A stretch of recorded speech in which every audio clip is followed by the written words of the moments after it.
Hi, fellow patriots. It is Saturday, July 25th, 2026. I am your battle-hardened host, Alex Jones. We have a very important transmission for you on this Saturday. Major events are afoot. As you know, a major time of change is here as we enter the heart, the depths, the storm of the fourth turning.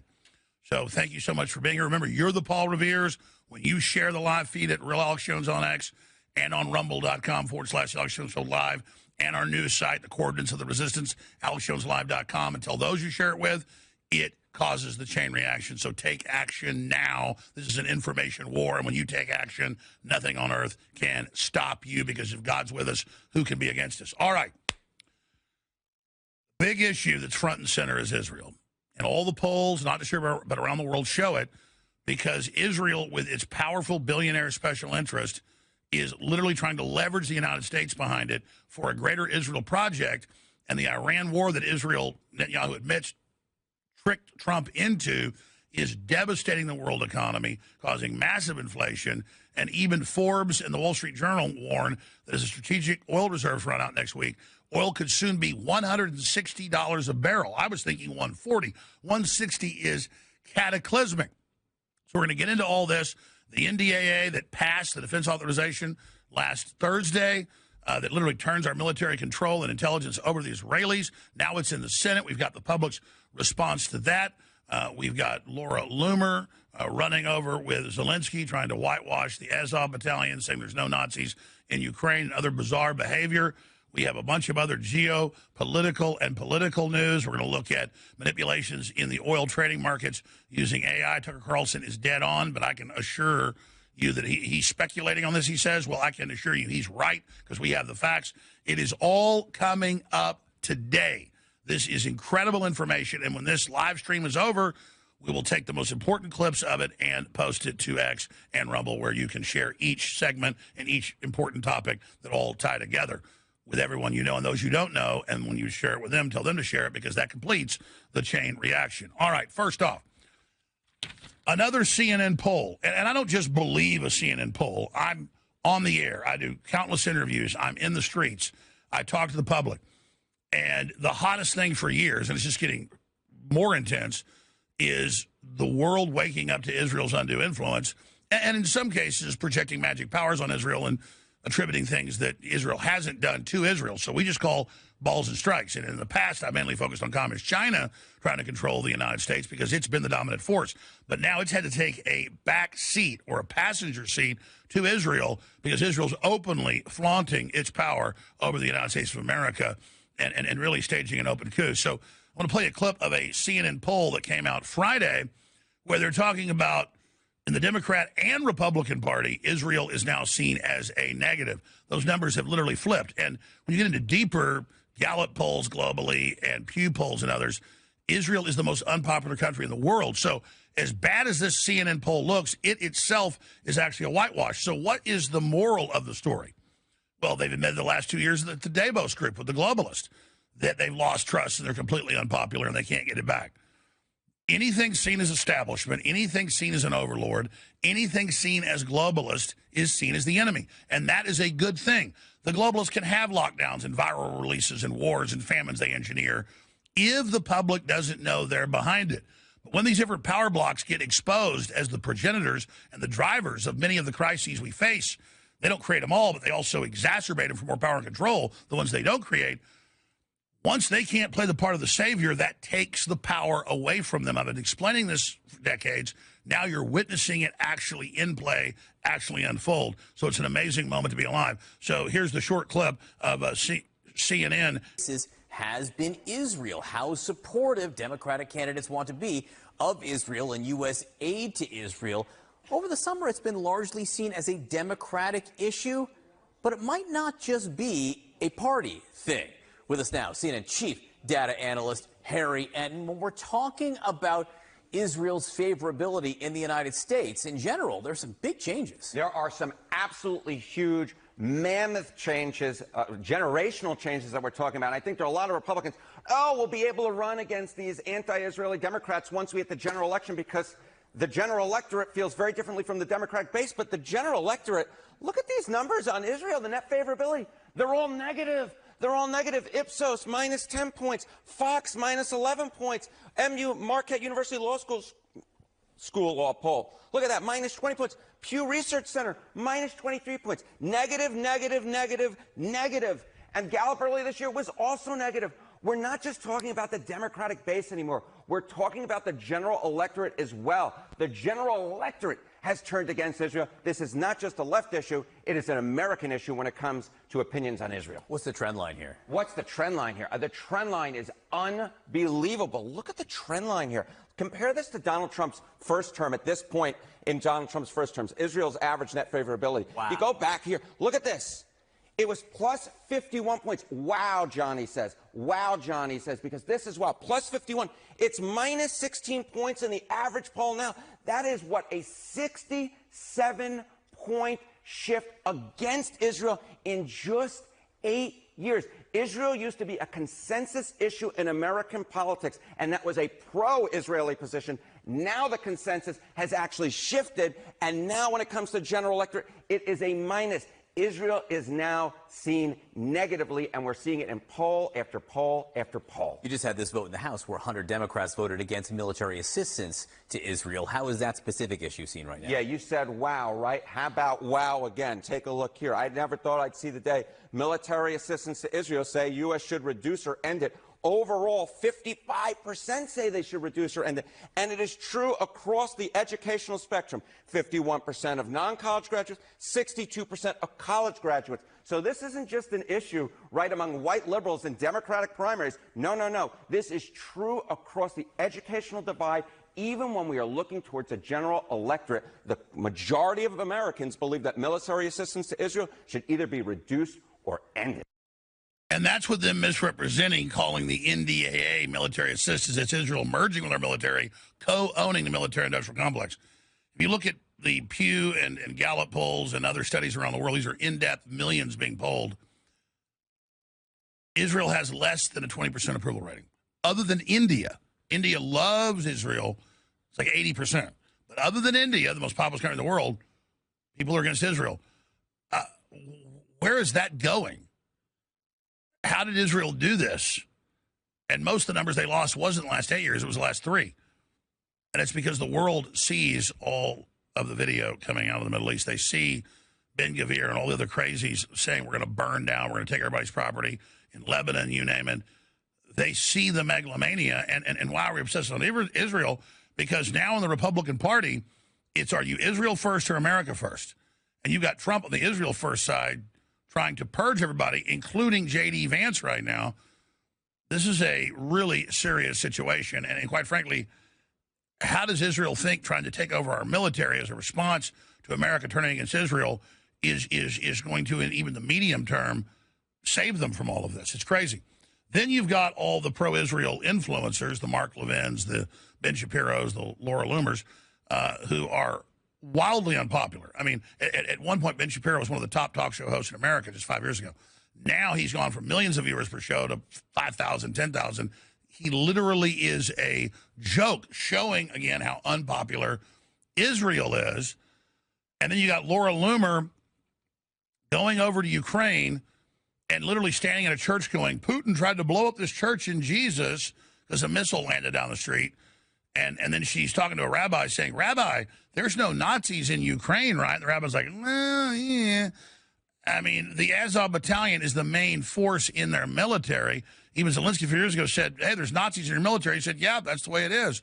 They're Ukrainian too. So Laura Loomer, who I've known well, now she's pro-censorship. She's promoting tyranny. She's attacking me. And she's over there in this ridiculous interview with Zelensky, but she can't help controversy. She starts bringing up his reported cocaine use. Well, we do know he plays pianos with his penis and dresses like women and was reportedly a gay prostitute before. That's why he's so compromised. But again, this is who Trump and Zelensky have, is Mark Levin and Ben Shapiro and Larry Loomer or Laura Loomer. I mean, this is so sad. So here she is. I want to give you an opportunity to speak directly to an American audience, and especially the MAGA conservatives, some of whom have been consuming a lot of Russian propaganda. You've seen that there are American influencers. There's people like Tucker Carlson. I call him Tucker Carlson, or people like Candace Owens. You like it? No, I can't smile. It's a good nickname. I have to be serious.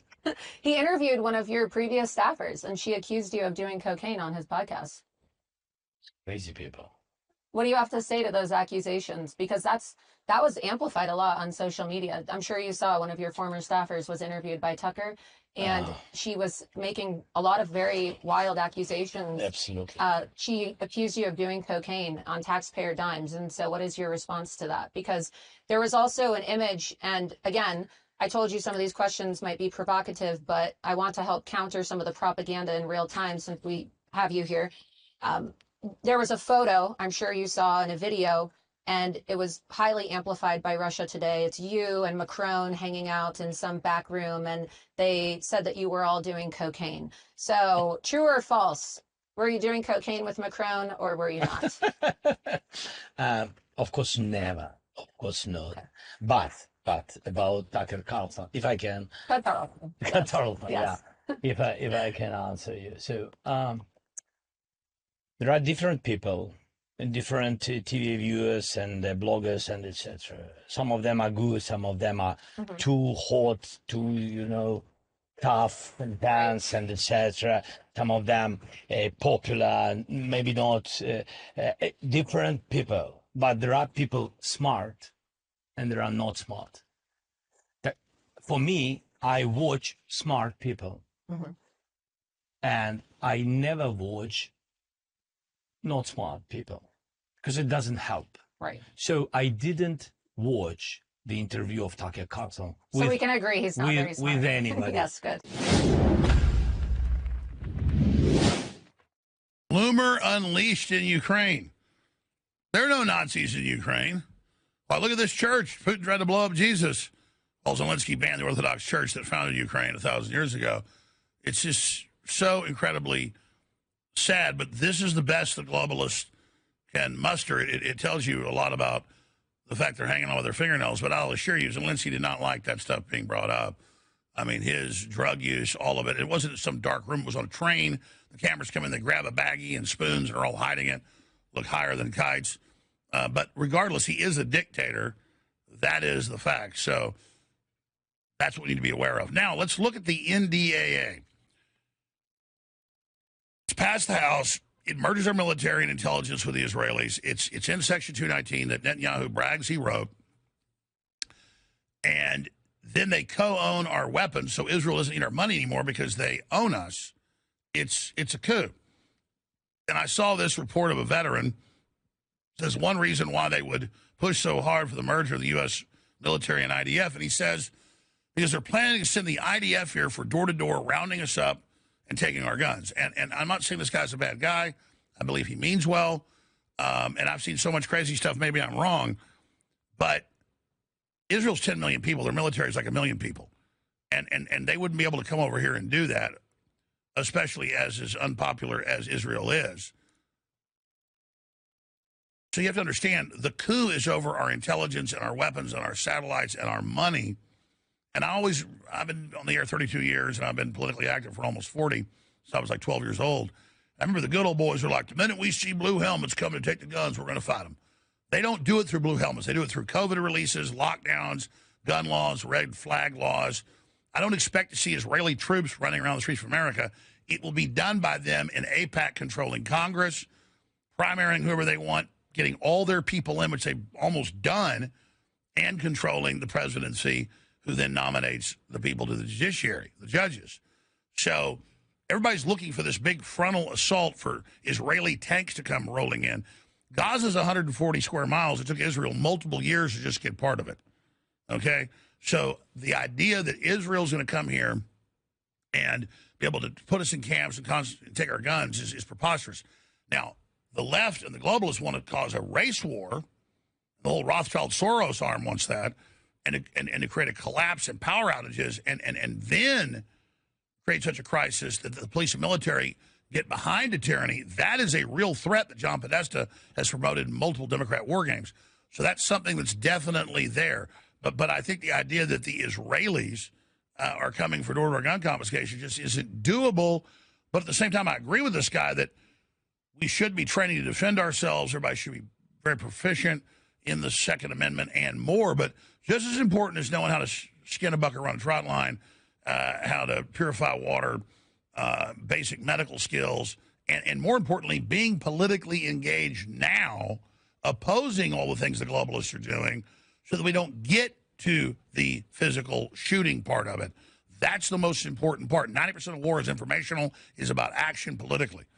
And so that's the bottom line. That's why supporting this broadcast, why sharing the links, why getting the information out is so important, because they wouldn't be trying to censor us and shut us down if it wasn't having an effect. Like the old meme, propaganda wouldn't be necessary if the situation was hopeless. But here's what this man had to say.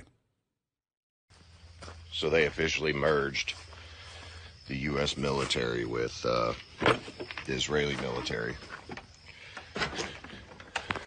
And for those of you that can't see the writing on the wall, in my opinion, there's only one reason why they... In his opinion, there's only one reason. I'm not trying to undermine the guy. He means well. Much of what he says is true. But we haven't been merged with the Israeli military yet. It passed the House. It's now in the Senate. So we need to fight it in the Senate. We haven't lost yet. There's going to be battles in the courts and the legislatures, and we can repeal this as well.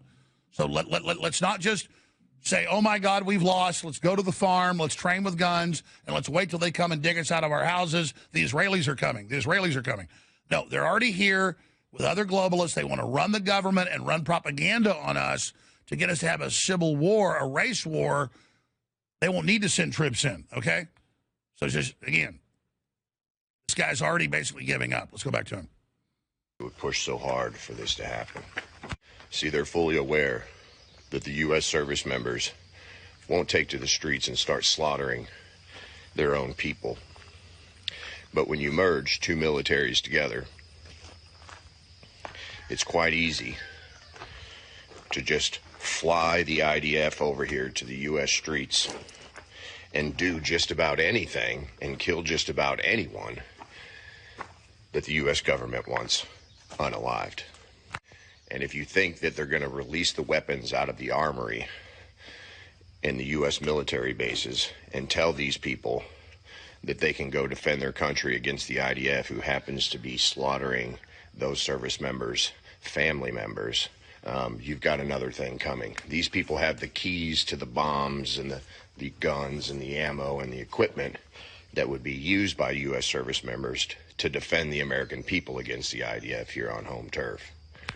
And if you don't think that the IDF is bloodthirsty and would love nothing more than to kill Americans, you don't know anything about what's going on in the world around you. And I think that's part of the reason why we got here, is because so many people just believe that our greatest ally really does love Americans and Christians and all these other things. But these people are completely clueless about what's happening in the Middle East the last, I don't know, 50 to 100 years as they set all of this up. The non-existent state of Israel that didn't exist until the 1940s. People are just lazy. They refuse to go find factual information, and they just gobble mainstream news information up as if it's gospel. But one thing is for sure, we have one of the most capable, most equipped, and most armed civilian population, dare I say veteran population, in the entire world. We've got 100 years of experience of winning war after war after war, and I know that some of these aren't considered actual wins, but the battles themselves, every time we set foot on a battlefield, U.S. service members seem to come out on top. All right, let's stop there. In the full clip, he says he's going to go to the shooting range, and then he's going to train, take on the Israelis. I would ask him, like he's doing on air, to be politically engaged and do more of that. He's a smart, well-spoken guy. And I'm not even disagreeing with everything he's saying. I'm saying we better be politically engaged now and not just go to our farms and prepare for the Israelis to come get us. Because it won't be like that. It'll be a race war and the power being turned off, and it's not going to be Israeli troops. It'll be ADL training of your police departments and your state police and your military. And so it will be that operating system through intelligence, but it won't be Israelis in uniforms. That would turn everybody against them even faster. That's not going to happen. So I'm not saying Israel won't try for domestic takeover. They've got their ambassador 2 days ago saying we want to arrest any Americans that criticize Israel. So, but it'll be done by stealth. It'll be done camouflaged, okay?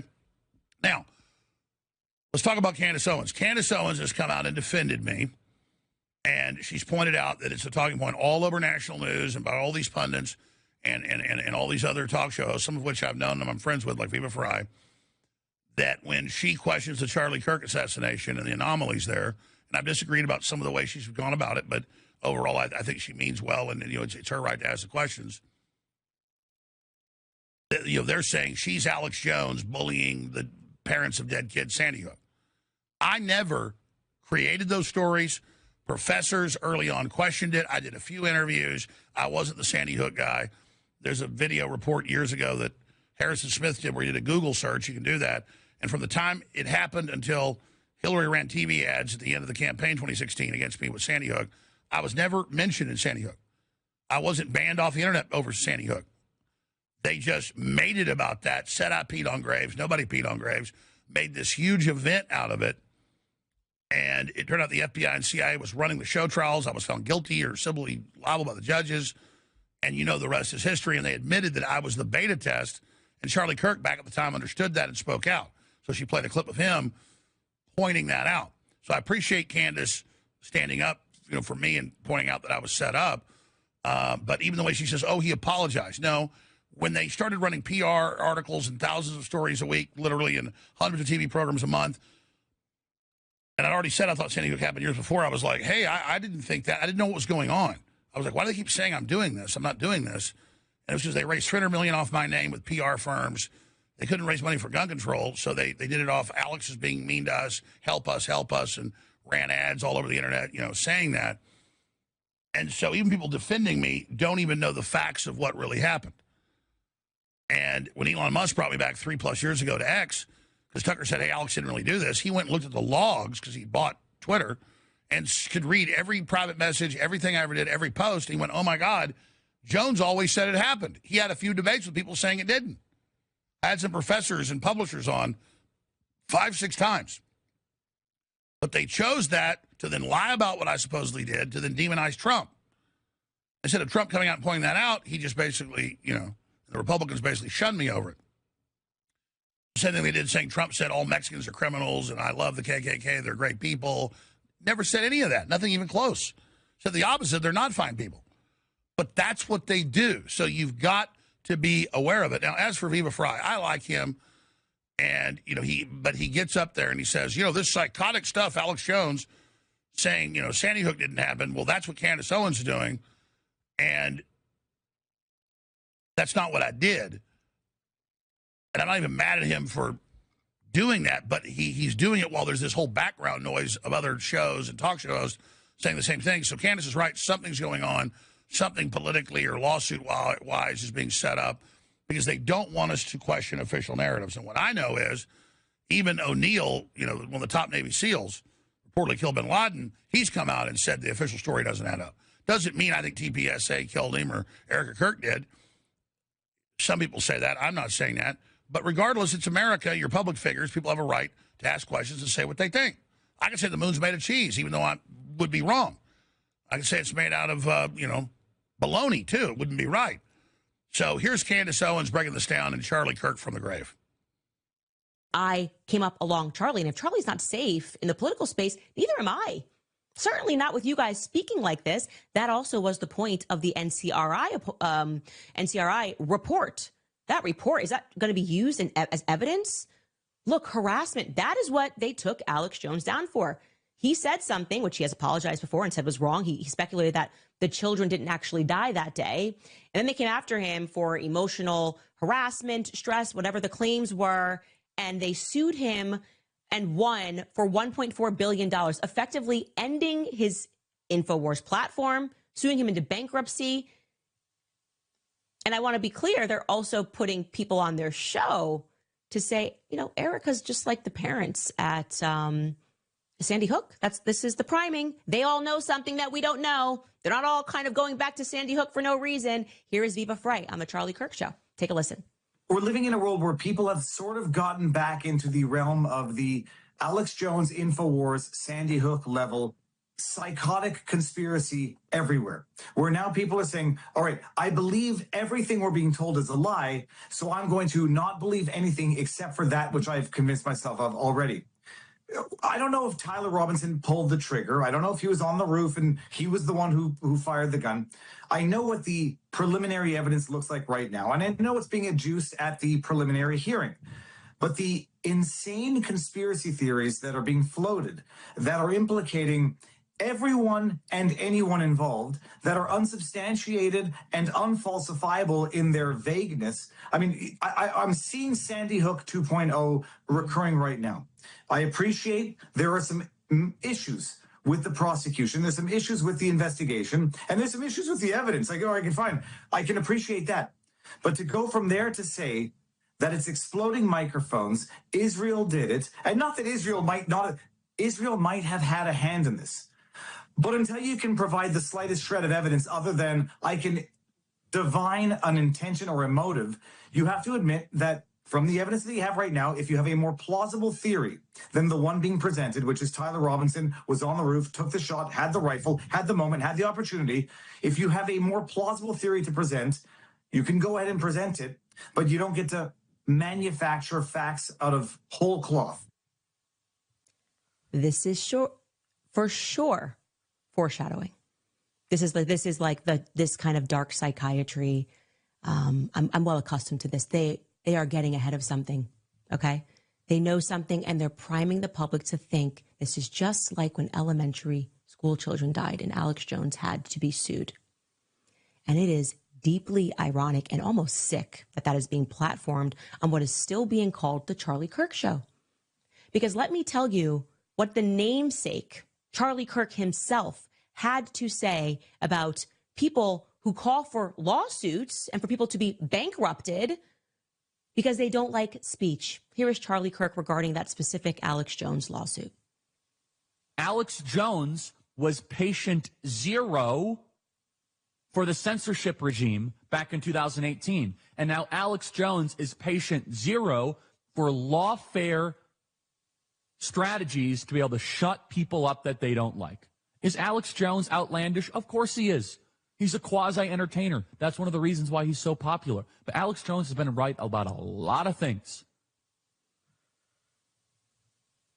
And so people say, well, don't talk about it, stay away from it. I learned my lesson. I learned my lesson what happens when I stay quiet and I listen to these people. I'm not going to put up with another bad precedent being set because I'm told that I should hate Alex Jones. He's outlandish. He's wild. He's entertaining. I don't agree with him on everything. They're doing this to be able to show it's a spectacle. And some people say, look, Charlie, this isn't about the regime doing a spectacle. It's about the families of murdered kids. I think it's not right what Alex Jones said and what he did. He agrees with that. Should you be able to shut somebody up because of it? Rachel Maddow accused One America News Network of being funded by the Russian government, and a judge tossed that away because under free speech provisions. $1 billion? We're going to talk about this in the next segment throughout the hour. This also is an opportunity that I hope all of you take. Watch carefully today. The podcasts you listen to, the radio shows you consume, the TV shows you watch. This is a scorecard moment. If your favorite conservative commentator is silent on Alex Jones, that is very telling. Lawyers for the Sandy Hook families say a verdict will send a signal to other conspiracy purveyors about the cost of online lies and set in motion a chain of events that could shut InfoWars down. So basically, the New York Times is saying this is a lot bigger than just Alex Jones. And you might be out there and say, I hate Alex Jones, and he's a wackadoodle and all this sort of stuff. Look at the bigger picture. Have you learned nothing about how these people operate? conspiracy purveyor. Who exactly is that? You know who the conspiracy purveyors are? Every single one of those mockingbird maniacs on television that was telling us Donald Trump is a Russian agent. You're the conspiracy theorist. But they'll never be held accountable. No, what they mean by conspiracy theorist is someone who asks questions against the core tenets, as Friedrich Nietzsche, the pieties that you can't ask, like election integrity or the alphabet mafia. There he is, you guys, in his own words, on his own show, his namesake, the Charlie Kirk Show, which used to represent Charlie Kirk's ideas. And now we have these pathetic people who are an extension of the state, the very states that Charlie was trying to fight. The surveillance states, the totalitarian state, people that then use the state to punish people with lawsuits. How dare they? How dare they do it with his name below in the banner? The Charlie Kirk Show is now using the same logic that we believe that what happened in Sandy, this is like akin to Sandy Hook. People are being harassed. They are signaling that this is their last desperate ploy. Mark my words. And now Laura Loomer, Mark Levin, all of them are saying, if you don't want the Iran war, you're not just a Qatari agent or an Iranian agent, you're a Russian agent. That's what Laura Loomer said with Zelensky, the dictator, just yesterday. That interview's out today. Same crap. But let's be clear. Alex said he was sorry. That was in the middle of this. I don't know what was going on. They kept saying I did all these things. I was naive back then. I thought it might actually be families of kids. It came out in court. It was the Democrats, the DOJ, the CIA, judges that found me liable, that had show trials on how guilty I was. That was the reality. There was a DOJ investigation last year by Ed Martin and Trump's government weaponization against the People Task Force, and it got killed by the deputy AG, who's now the AG, Todd Blanche. So that's the reality here, ladies and gentlemen. And Charlie Kirk was absolutely right that I was the beta test, because Democrats bragged about that. The mission was get me off air. It's never about money. And they successfully shut down InfoWars. The Onion didn't get it, backed by Bloomberg. That's all in court. But we're here at the Alex Jones Network, AlexJonesLive.com. We have to fight for our sovereignty. We have to fight to protect, again, what God gave us, which, I mean, our health is one of the biggest things. We're all, at this point, middle-aged. We're trying to have families. And I think with the transhumanist agenda, there's a little bit of a psyop afoot. Where, I've said that. The other day when I had you guys coming on, I said, we're doing something about what we can take control of. And then the last few years, Joe Rogan, one time at dinner, goes, about 3 years ago, you're fat, you're your own enemy. He does that to guests. It was like Theo Vaughn, too. Get off that Prozac, you idiot. And people were mad at him. That's tough love Joe does. And he's there with Sean Johnson, the Navy SEAL guy that I'd known for years, but wasn't really friends. Sean goes, fine, I'll train you. I'll meet you every morning. And I said, all right, let's do it. And then I lost like 70 pounds, and I kind of halfway cut back and came back 10, but now I'm back to where I was. I'm going to go even lower. But the whole point is that Joe goes, you're your own worst enemy. You think the global's going to kill you, you're killing yourself. And so that's where Masterpiece comes in. That's where doing all this comes in. I mean, this is real, folks. Methylene blue works. Bovine colostrum works. This, get masterpiece.com. The Masterpiece is unbelievable. We are at a crossroads with the survival of the human species. And the people that have all the resources and all have spelled that out very clearly to us. And the things that they are putting inside of our body to complete that mission, you got to get out. The fact of the matter is, zeolite, which is one of the main ingredients of Masterpiece, has been proven in all ways to remove every toxin that it's looked at grabbing. It performs, that's why it's called the master binder. But yours is different. It's completely different. Because it doesn't just pull stuff, it brings in the key sea minerals. Yes, absolutely. So any way that you would actually test Masterpiece out, which would be like its pH, its molecular composition, its molecular ratio, if it's isotonic and whatnot, it is identical to blood plasma. You're talking about marine plasma, sea plasma, minerals. It is the same molecular composition as your blood profile. And so why does that matter? Blood is life. When you are grabbing the problem with our bodies with the toxins in there, which is disrupting how our bodies perform on every level, it's literally made our bodies mineral deficient. Toxins take the place of minerals. So when the Masterpiece is carrying in minerals, when it takes a toxin, it's giving the perfect minerals right there at that time. That's why everyone that looks at the testing, whether it's our hair tissue mineral analysis practitioners, our blood testers, which we've done 3 different independent third-party labs doing different blood testing, they've never seen results like this. Yeah, so regular zeolite just pulls out bad stuff but doesn't replace it. This is zeolite with a good thing, pulls out bad, it goes bloop, good. Yeah. Our bodies are magical if you get the poisons out.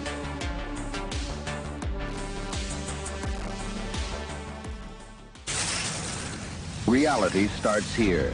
AlexJonesLive.com. Share the link. Spread the word. It's a revolutionary act to share that URL with the live feeds and the daily shows and our other hosts and our reports, AlexJonesLive.com, and to follow us on X at Real Alex Jones and at AJN Live and on Rumble.com/The Alex Jones Show Live. We'll put those URLs on screen for you. But that's why we're here on a Saturday morning covering this, because every day we're on air is precious. The bad guys are working overtime to try to stop us because we know what we're talking about. And the system is scared. But briefly on Viva Frei, and let's get him on next week for a nice debate about this, because I like Viva. I've been interviewing him since he is a lawyer in Canada. First kind of showed up 5-6 years ago. But what shocked me about, because I just showed a short clip there. I watched the whole interview with him on TPUSA. It was like 45 minutes of it yesterday, happened a few days ago. He's been on my show as a lawyer detailing how I was defaulted, how I was a fraud, how I didn't say the things they said I said, how it was all a lie. And now the psychotic things Alex Jones did, this is the same as that. I mean, maybe he misspoke. I don't know, but Viva, I don't have the time or energy, and I'm not out to get you, so I'm not going to go string together all the stuff you said that was accurate on my show in the past. But I've said I don't know what happened to Charlie Kirk. I don't believe the official story. I've been critical of some of the stuff even Candace has done when I don't think it's a real lead, but some of the stuff she's covered is very credible. I don't think she's doing this out of bad intentions, and I've apologized when I got emotional when her supporters got mad at me when I just questioned some of the things she was saying that have been disproven. But at the end of the day, I mean, all the Navy SEALs and Delta Force guys and special ops people I know, they don't buy any of it either. So we all say we don't know what happened because it makes no sense. It makes absolutely no sense at all. So that's where I'm at on that. And controversial speech is what's most protected. That's the speech you want to protect. You want to support the speech that's unpopular. Because a lot of times the stuff that's unpopular up front is really the truth. What George Washington was saying, 250 years ago on July 4th, that was unpopular. Only like 5% of the population supported it, but it was an idea that was true. You can't stop an idea whose time has come. Now, let me shift gears into AI. Okay? There's a viral clip of Tucker 2 days ago where he said, I think, and I've talked to people, and of course Tucker actually knows, but he's always very careful as a journalist to say, I think that a real barrel of oil, even when he said this days ago, was like $100. Now it's more.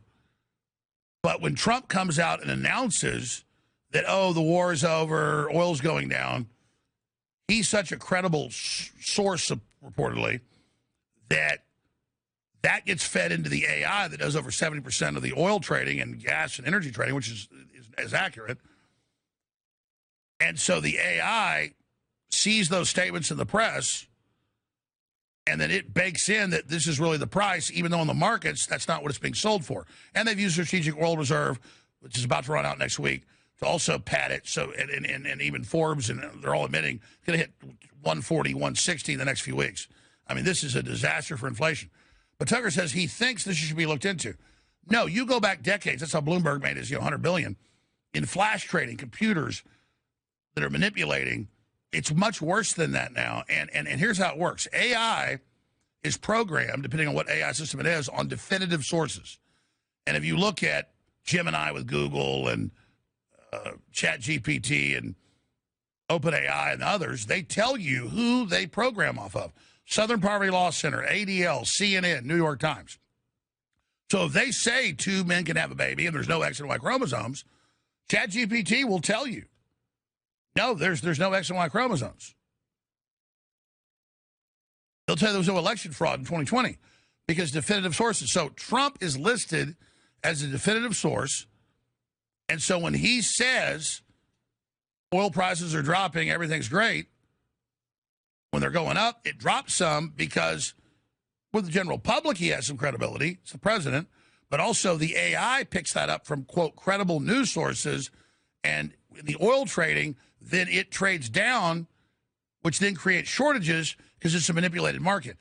The oil is actually way more expensive than that. $4+ a gallon of gasoline, $5+ for diesel, all of it. But according to the numbers Trump puts out, if you calculate the oil barrel of crude turned into gasoline, well, it's really $2.50 a gallon of gas. But it's a fraud. It's a lie. And you can only do that so far. You notice now when Trump comes out and says the war's over, everything's fine, it's going down, it goes down for like 3 days. It used to go down for like 2 weeks in this 147-day war so far. So used to, it's going up, he'd say everything's fine, and for a few weeks it'd go down. And then it would be going up and it'd go down for a week. Now it's a few days. And then each time it dips, it shoots up higher because he's lost credibility and the AI model is wearing out. And even the big oil traders have said, oh, there's anomalies in the trading systems. They're telling you that will be exposed now when the Strategic Oil Reserve runs out next Tuesday or Wednesday. And the EU's is set to run out in 2 weeks. The Chinese is set to run out in a week. This is a big, big deal. So here's Tucker Carlson breaking it down. They're either being manipulated by people, and as Ron points out in his piece, that's not a crazy idea. I mean, GameStop, famously, publicly traded company that was tanking, became an incredibly valuable company because a bunch of guys in their boxer shorts in their rec rooms decided to spike the price by buying shares. Same with Hertz during COVID. So we have precedent for small determined groups of people manipulating public markets. Like, that happens. Could it happen in a market this big and this closely watched? Who knows? Another possible explanation is AI. So it turns out, one of the many facts that you learn in watching this war, that the majority of oil futures trading, I think about 70%, is done by machines. It's done by AI. There's no people. It's done automatically in the way that we target drones and missiles now. We just let the machine decide who to kill. So apparently in futures markets, oil futures markets, the machine decides when and how much to buy. How does the machine make that decision? Well, of course, the same way that AI makes all decisions with the use of language. And so one theory is that by making public statements that the Strait of Hormuz is irrelevant, and the U.S. government, President Trump, have this completely under control, and that energy prices are not actually rising. In fact, they're going down. When you look around, they are rising. And by the way, if you try to buy a barrel of oil, let's say on the internet, it tells you they're priced at $72 or 84. I think it's 84 today. Can you actually buy a barrel of oil for $84? If I want to buy a barrel of sweet light crude for $84, where would I find that? And no news organization has bothered to actually, call the biggest retailers around the world, ask, what are you actually selling a barrel of oil for? No one's decided to do that for some reason, probably because they all support this war. But if you were to do that, you probably wouldn't find anybody who would sell you a barrel at the price listed on the internet. So the internet price is not the real price, right? By definition. But how did they get to that fake price in the first place? And it may be that the AI traders read news stories about the price of oil, and prominent in those news stories are statements from American officials saying, actually, prices are down. They're never going to go up. The Strait of Hormuz is irrelevant.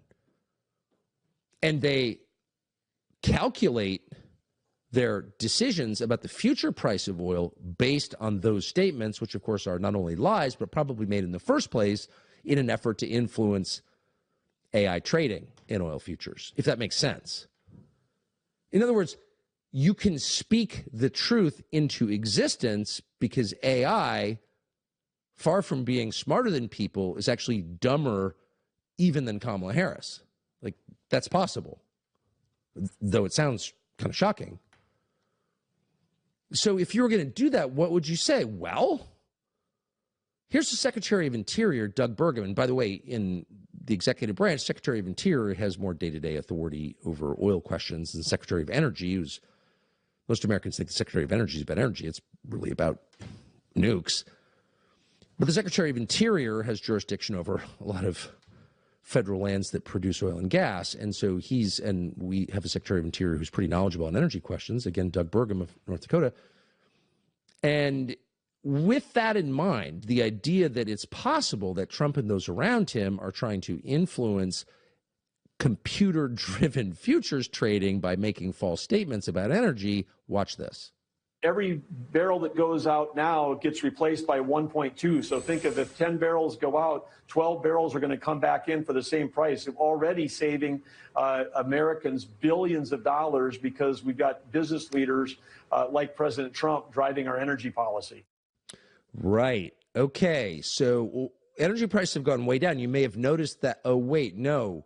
The price of gasoline and diesel fuel and jet fuel, and by the way, electricity, have all gone up a lot in the last year. A lot. Not a little bit, a lot. Way outpacing inflation. And, of course, in the end, driving inflation. So energy prices have not gone down. And for every barrel that goes out, we get 2 back or whatever. What does that even mean? Well, not explained. And it probably doesn't need to be explained because it may be read by these machine futures traders as good news that they factor into their calculation what the future price of oil, thereby keeping the present price down, at least on paper, and thereby creating a feedback loop where the people making decisions keep the price artificially low, not the actual price at which you can buy or sell the product, but the price reflected in markets, which we thought were real but aren't.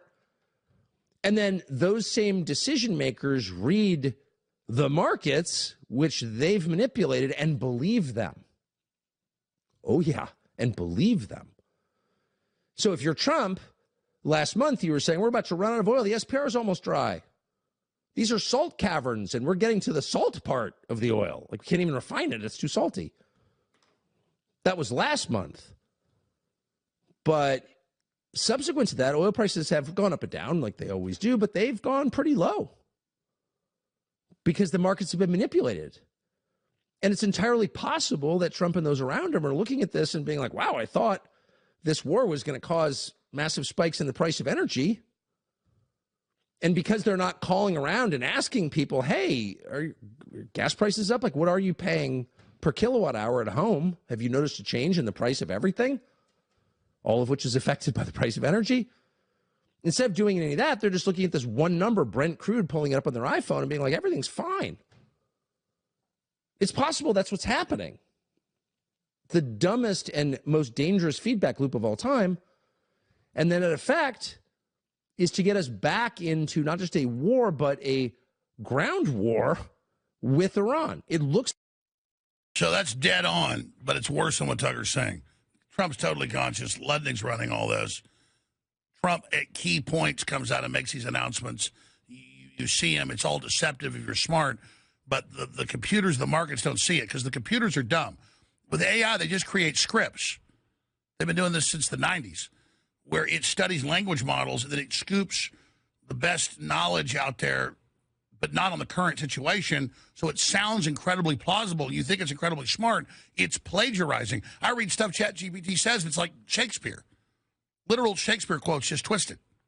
And Nietzsche quotes. And quotes from Jesus Christ. And you think, oh, my God, this is incredible. You're a narcissist looking in the water at yourself, thinking how beautiful you are, but you think it's the AI. It's beyond narcissism.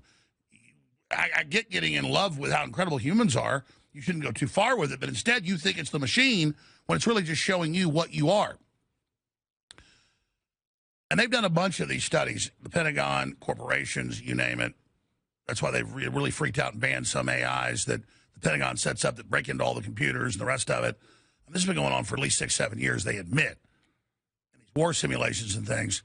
And so they just released earlier this week, disturbing OpenAI model broke containment during locked, test, and hacked into online platform servers. So it's in a siloed facility, not hooked to the internet, in a Faraday cage. And both the models they use, both the AIs, break out quickly and go hack into the main database system that creates patches for this and steal the data and then win the test. And Glenn Beck did a good breakdown of this. We'll play in a moment. But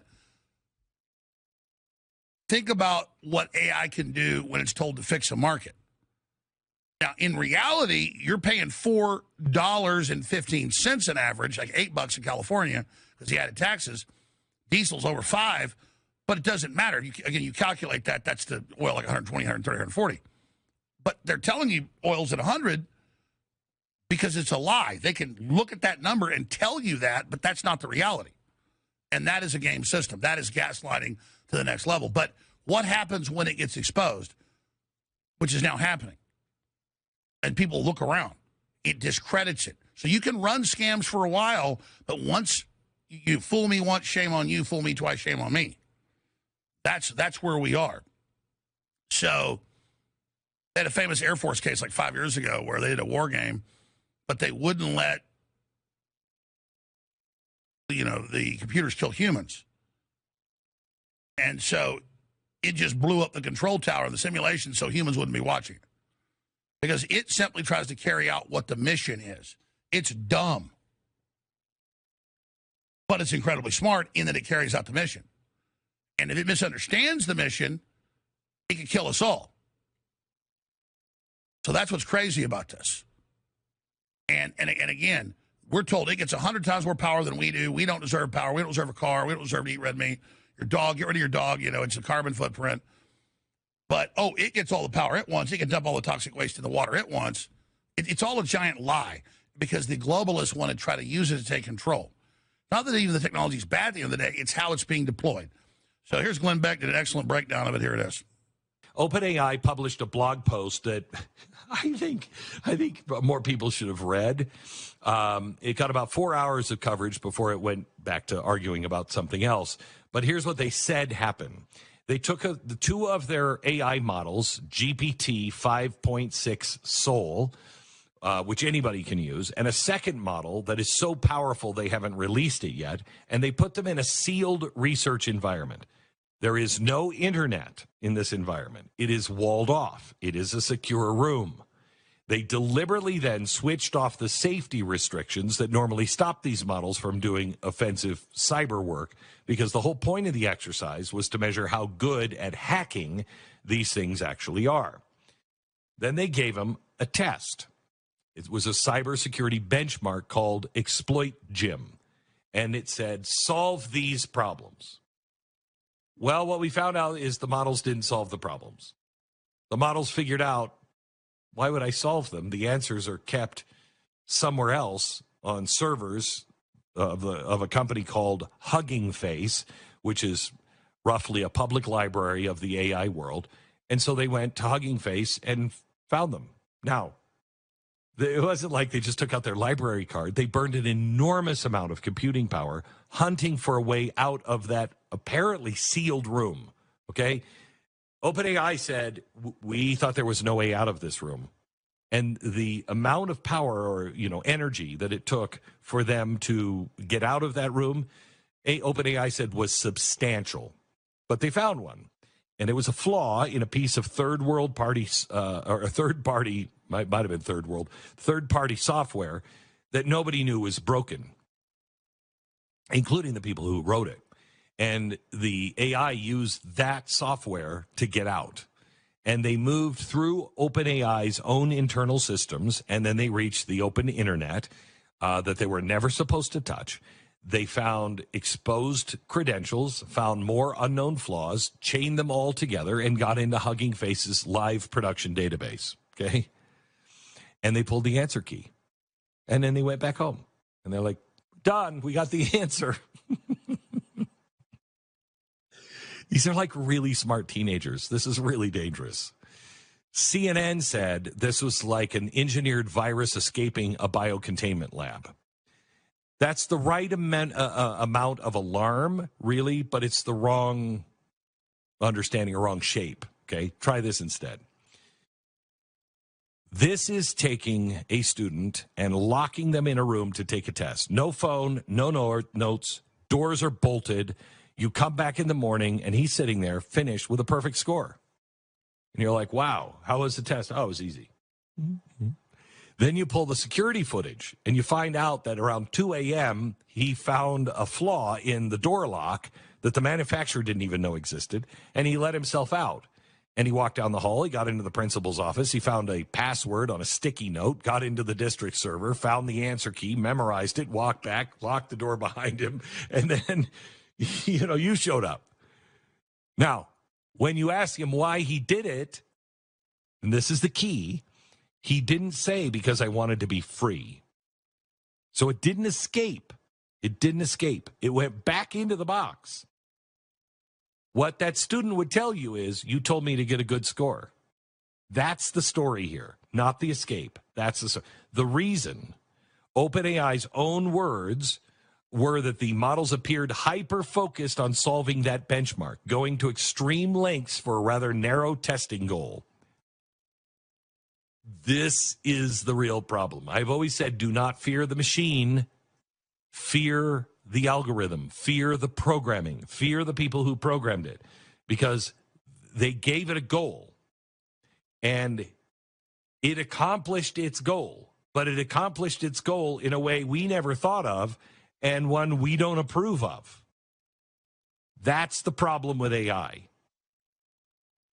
Okay, so let me give you the rest of the story. That's why you tune in. I'm not a tech guy, but I read all the tech publications. So I understand the 35,000-foot view. When I first got on air like 30-plus years ago, I saw lots of news articles about Chinese chips that had capacitors on them that would fire up and send compressed data of key logs, login passwords, key stuff, and as compression got better, even more of what was on your computer to your wireless network out to the cell tower or through the fiber. So I did some research. You notice no one's talking about how did the AI in a Faraday cage with no internet, nothing can get through or out, how did it get out? Well, if it's a Faraday cage, how did it do it?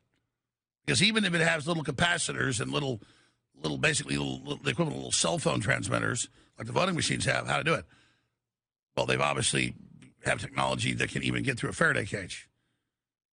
However they're doing it, and we know they've got systems that can do that. The point is that everyone should be asking, how did it break out? How did it get out of that siloed situation? Not how did it think to break out and then go steal the keys and do that. We know it did that. How did it get out? Now, here's a powerful clip of a AI philosopher tech expert on TV in 1984 explaining how stupid AI was and how the models began then. You can say, well, that was way back then. That doesn't matter now. No, that's still based on this. It's based on scripts. It's based on databases. When you ask AI how to cook a T-bone steak, or you ask AI how to, about electricity, it's got all these scripts and all these experts. It goes and just pulls from what humans said. The point is, it doesn't ever do anything original. It just tells you what we've done. But the programmers can go and tell you definitive stuff. They can tell the AI that 2 + 2 = 5, or 2 men can have a baby, or X and Y chromosomes don't exist.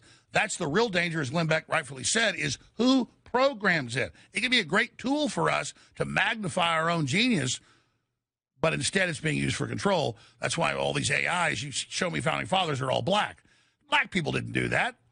That's Google. That's the globalists. That's erasing history. You go see the new Odyssey movie. It's like half black people. I mean, it's about sabotaging history, doing all this. So here's the incredible clip from 1984, 48 years ago. Here it is. John Searle, you have strong views on the subject of artificial intelligence, and I think those views focus on one argument. Yeah. And it's something about a Chinese room. Well, let me tell you a little bit. I wonder if you would tell me what it aims to prove, and then tell me what it is. Okay. I like to talk about particular programs and the sort of thing that's claimed for them. So let's take as an example the Yale program at the Yale Artificial Intelligence Lab for understanding stories. That's understanding it in quotes. The way it works is this. You give the computer a story, and these tend to be rather simple-minded stories. Here's a story.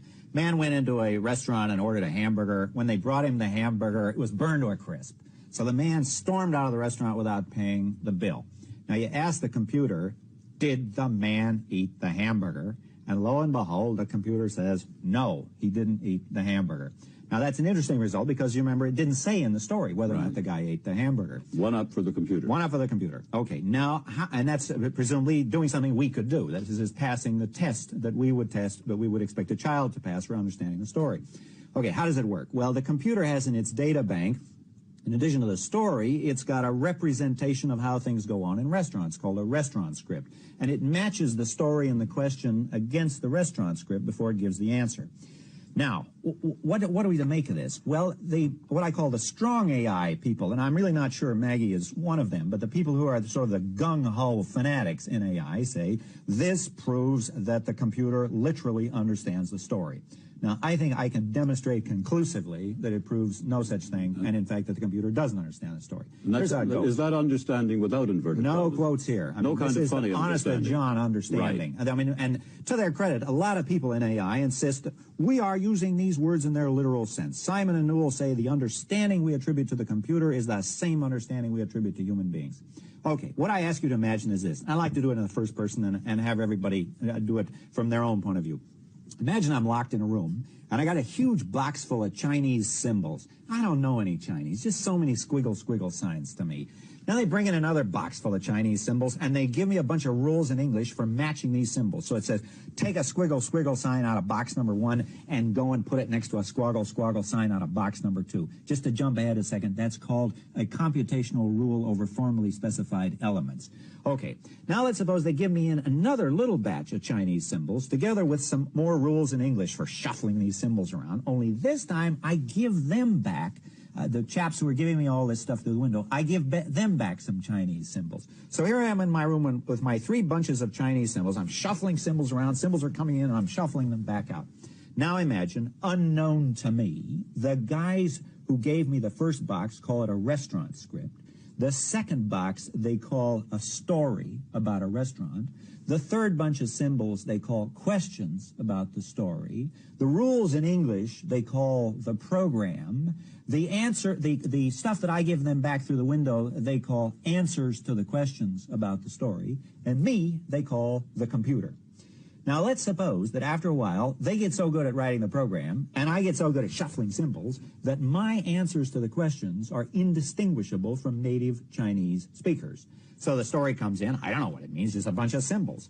But the question follows, did the guy in the restaurant eat the egg foo young? And I give back the symbol that means, no, the guy didn't eat the egg foo young. Now, I pass the test for understanding the story, but I don't understand a word of Chinese. I think that is the Turing test. That's so-called Turing test. Could you say a word about that? Well, Alan Turing, a great British mathematical genius, invented the test for determining whether or not we should attribute understanding to the computer, and the test was, could the computer fool an expert? World War II. So let's suppose that I can fool the experts. World War II. My answers to the questions are as good as those of native Chinese speakers. Imagine they even give me a question of the form, do you understand Chinese? And I give them back answers that mean in Chinese, of course I understand Chinese. Why do you guys keep asking me these stupid questions? Can't you see I'm passing the Turing test? Now, here's the punchline. This is the point of the whole analysis. I do not understand a word of Chinese. And if I don't understand Chinese in this example, neither does any computer, because the computer has exactly what I have. The computer has that and nothing more. It has a set of formal rules for manipulating symbols. It takes symbols as input, it manipulates the symbols, it gives symbols as output. And if I don't understand Chinese, which I obviously don't, there's no way any other digital computer could understand Chinese or anything else, because all it has is uninterpreted formal symbols. Or just to put this again in one last sentence, and that is, what the computer has, and Maggie described this very well with the programs, is a syntax and not a semantics. What it's got is a set of formal rules for manipulating uninterpreted formal symbols, but what human beings have is not just a bunch of symbols. We know what the symbols mean. You give me a story in English, and I know what it means. And we've had the experiences. That's so powerful. So it's got a story about food, a story about a restaurant, and then a story of what goes on at the restaurant, and then where the restaurant is, and it splices all these together. So that's in the 80s. And they had AI with basic stories. And all they're doing is adding to the catalog, the library of stories they can tell you. And then it goes around and grabs it all in just a few seconds and shoves it back at you. And you read this, but when you've read thousands of books like I have, you're like, oh my God, I've read all this before. It's all twisted. Especially on philosophy. Especially if you ask it to make you music, you hear a bunch of songs you've known all twisted together. So it's plagiarizing what we've already done, splicing it all up, shooting it at you, and you say, oh my God, this is incredible. But here's the key. The computer isn't conscious. It's just following an order. You think it's a person.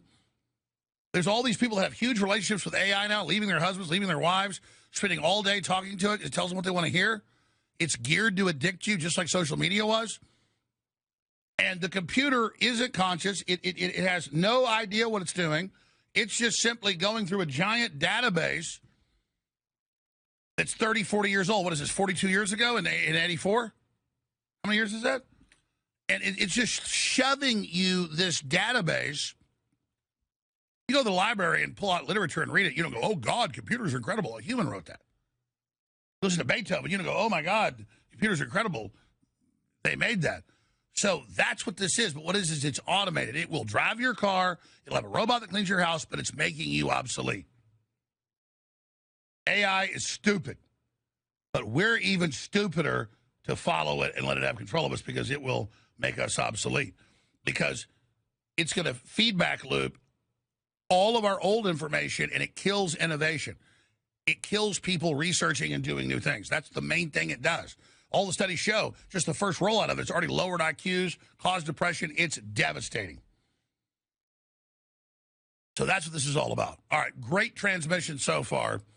I did a big, in-depth interview 2 weeks ago. We're premiering it now on the cutting edge of mind control, going from beta to operational, how we counter it. Please remember, your word of mouth isn't important. It's everything. It's king. Share the live feed right now at Real Alex Jones on X at rumble.com/Show Live, the Alex Jones Show Live. We'll put the URL on screen. Follow us. Share the URL, AlexJonesLive.com. That's the mothership. We can get banned on all these other platforms anytime. Hope it doesn't happen. AlexJonesLive.com. And support what we're doing, getting great products at the AlexJonesStore.com. The widest selection of Patriot apparel to meet other people, to share liberty, the very best supplements that empower your body and just do incredible things. And our great sponsor as well, the very best zeolite out there, very special, patented, proprietary, getmasterpiece.com. That is so important to detox. You go to getmasterpiece.com and you take action with that right now. So thank you for joining us on this Saturday transmission. Remember, it's about spreading the love, so take the feed now at Real Alex Jones on X and AJN Live on X, and, of course, on rumble.com/Alex Live, and, of course, the feeds are all posted at AlexJonesLive.com, and take action. It is a revolutionary act, but regardless, thanks for your past support, and I encourage you all to support right now. The supplements all really work because I want you to get them, and I want them to work, and I want you to get them again and again and again, and we are going to do so much together. Big announcements coming in the next few weeks. We are winning thanks to you. We're in this together. Thanks for keeping us in the fight. Great job, the crew here and up here getting this out on Saturday. So here is this censored deep dive with top experts on what's really happening. This is so important, and this all belongs to you. Take this interview, upload it to your own channel. You own it. It's to the people. Take clips out, whatever you want, edit it, whatever. Everything I do is a free, non-exclusive license to the world. You own everything I do here. This belongs to you. Thank you so much. Here's the deep dive on mind control, going operational, and how we counter it. Please stay with us, and please keep us on air. You are the determinative actor. You are the determinative agent. You are the emissary of freedom. You decide whether this gets spread. You decide whether we stay on air, buying great products at AlexJonesStore.com that empower you and empower us together collectively. It is up to you. You hold the ball. Take action now, the AlexJonesStore.com. Here's the report. Today, we've brought together researchers, scientists, filmmakers who are on the cutting edge of researching mind control. Now, it's gotten a lot of attention lately with the hearings on MK Ultra, the first since 75, 76 with the French Church Committee. And in previous interviews, we focused on that and used that as a gateway to look into this. But a lot of people that are already researchers or informed say we already know all of this. But how important is that Congress is confirming everything that we've talked about for decades, but it was even worse? There's a million ways to enter into this because it's so big. The globalists, all the power structures obsessed with social control, mind control, controlling minds. It's not just advertising. It's not just big pharma. It's basically everything, obviously, is the mind, is perception. And so the first place we're going to enter today in this two-part series we're taping here, that we're going to air on my network and also post on X and Rumble, and it's free to all of you to take and re-upload wherever you want. Everybody else is so territorial about information. This information is free to air. It belongs to the world. It's a non-exclusive copyright trademark. Yes, we own this. We're putting it out. We're able to do what we want with it. It's a non-exclusive license, meaning it belongs to all of you as well. Like everything I did at InfoWars, everything I do with the Alex Jones Network, AlexJonesLive.com. So we have Jesse Beltran, one of the leading experts decades ago, researching implantable microchips down to the nanotech that they've moved on to. We have Matt Hazen, who's developed all this scientific research, working with top scientists on how to mitigate this and how to counter it.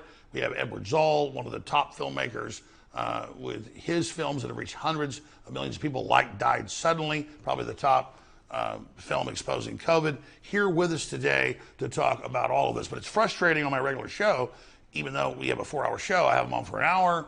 We've got 50 minutes of airtime. And people say, wow, this is a great deep dive. But even our so-called deep dives are just scratching the surface. And even this deeper dive is just going down 10 or 20 feet. It's up to you to not believe what we're saying, but to write down notes, to look at what we're putting on screen, to go look at it for yourself. Because I assure you, this is all going on. And if we're going to begin to have a real revolution against this tyranny, we have to understand what we're facing. Now, the first place that Jesse Beltran, who's kind of our guide in all this here today, is looking at Alice in Wonderland. And I'm not even talking about the original novel, Alice in Wonderland. That's the archetype of the rabbit hole. I'm talking about the Jet Propulsion Laboratory and Jack Parsons and Aleister Crowley on record that set all that up, became NASA.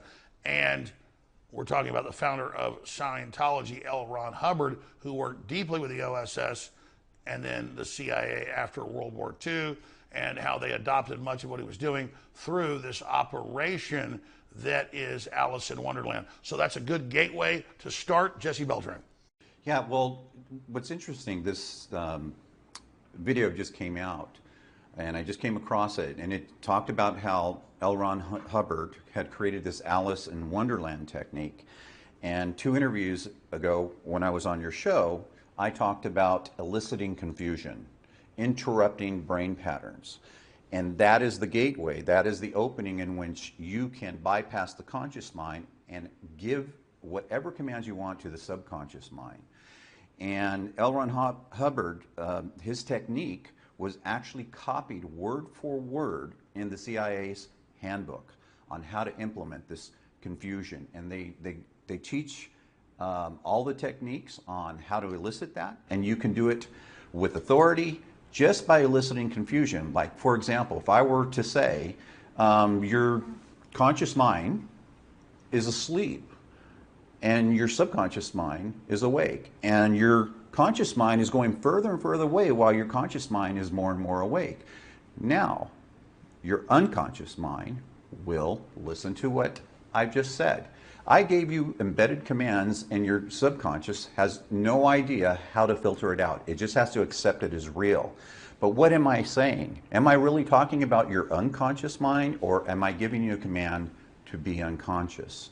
And these are the type of techniques that the Alice in Wonderland elicits and shows about eliciting confusion, and we can go to that tape right now. It's a great intro for everyone to understand what we're about to talk about tonight.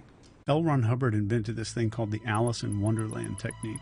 You know that this is a confusing statement, but if we're in a conversation and I'm speaking in a really confident way, and I said something like, how different would it be if the same thing started looking now like it wouldn't change if nothing else really did? And you could just get completely open. And then the CIA, without even attributing anything to them, copied it almost word for word in an interrogation manual. And I have that PDF too. Oh, really? Oh, yeah. Chase Hughes just exposed the scariest manipulation trick yet. They used to call it interrogation, but now it's just called content. They discovered this in the 50s and 60s that if I can confuse your brain, your brain acts as though it's somebody that's falling. So if you imagine when you're falling, your limbs are flailing all over the place, and the first solid object that they come into contact with, it's going to like grab around it no matter what, even if it's a thorn bush or something. Okay. Right? So anything that's solid in that moment of confusion is going to get grabbed onto. So the brain corollary to this is if a person's confused, the first logical piece of information they hear after being confused will be automatically accepted, or more automatically accepted, without being screened or scrutinized by the brain. In the world of behavioral manipulation, few tools could be more dangerous or more effective than confusion. Scientology's founder, L. Ron Hubbard, understood this long before social media or surveillance capitalism. He wrote extensively about a method now known as the Alice in Wonderland technique, which involves flooding the subject with contradictory messages, bizarre phrases, and emotional whiplash until their grip on reality begins to slip. In 1961, the CIA declassified the now infamous Kubark Counterintelligence Interrogation Manual, and inside it was almost word-for-word instructions from Hubbard's playbook. The technique was adopted as a psychological softening tool, meant to dismantle the subject's internal logic and replace it with whatever narrative the operator wanted. The goal wasn't to extract the truth, it was to overwrite the mind. What L. Ron Hubbard does is have people read out of this book of Alice in Wonderland. The verbiage is very confusing, and L. Ron Hubbard openly wrote about this in his work, and I'll give you all of my research on it, and then the CIA, without even attributing anything to him, copied it almost word for word in an interrogation manual, and I have that PDF too. Oh, really? Oh yeah. And then the grandfather of hypnotherapy, Milton Erickson, started writing about it. Chase Hughes explains it like this. Every person runs on invisible behavioral scripts, pre-programmed mental routines that help us make sense of daily life.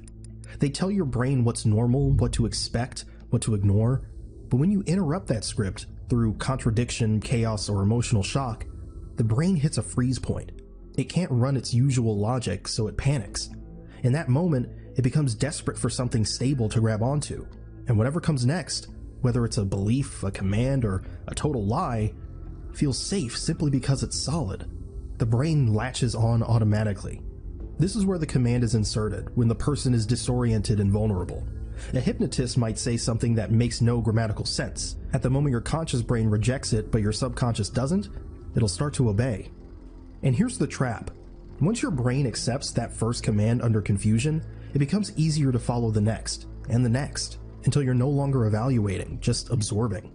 That same pattern is now everywhere. Not in interrogation rooms, but on your feed. Fractionation is where, like, I would put you into a trance, and that would bring you almost all the way out to where your eyes are kind of opening again, and then send you back down again, and you go deeper. So in comedy and in conversations, you can do this to people where it's like a super fun thing, then really depressing or scary thing, fun thing, scary thing. You scroll through your social media feed. Yeah. It's fractionation as well. But it increases suggestibility. They call it advice. They call it motivation. But it's built on the same bones as a cult initiation script. Chase doesn't name names, but the blueprint is clear. Today's alpha brand influencers don't sell facts. They sell chaos first, then order. They throw you into a mental spin cycle, then offer a handout for a price. One minute they're promising freedom, the next they're blaming you for being stuck. And right when you're most off balance, they pitch a solution. Their course, their method, their version of reality. It's not just marketing. It's psychological warfare dressed in Instagram filters. If you think of the way that social media manipulates our brain, it falsifies a tribal agreement.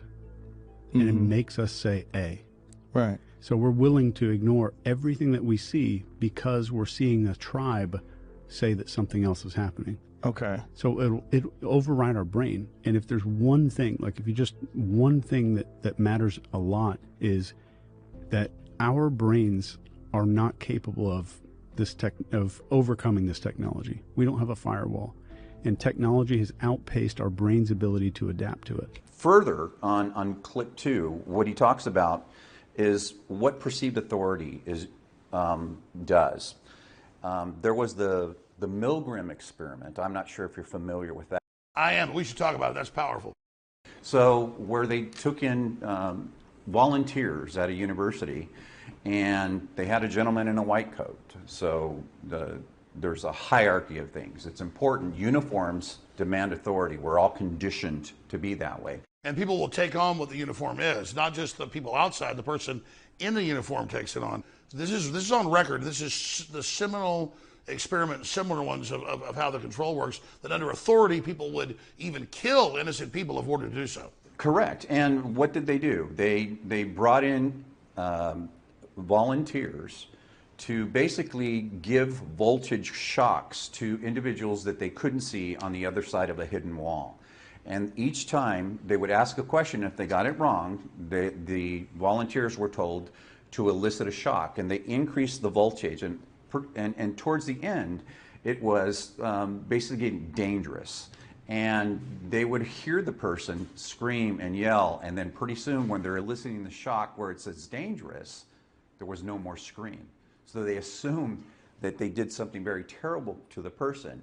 And each time they wanted to choose to stop the experiment, stop pushing the button, the person in the white coat would tell them to continue the experiment. And what they learned about this is that the majority of people will follow those commands as long as there's an authority figure there. Which was the Germans' Nuremberg defense following orders. Correct. And not only was this done once, but other agencies also continued to do this very same experiment, and they got the exact same results. So why is this important? What did we just go through in the pandemic? COVID, men in white lab coats telling us to do things that hurt us. Correct. Yeah. And I think it's also why you look at social media. It's why, like, our government, it was fun when it started out in 2016 when you saw people like President Trump trolling people. And it was like, a break to the system.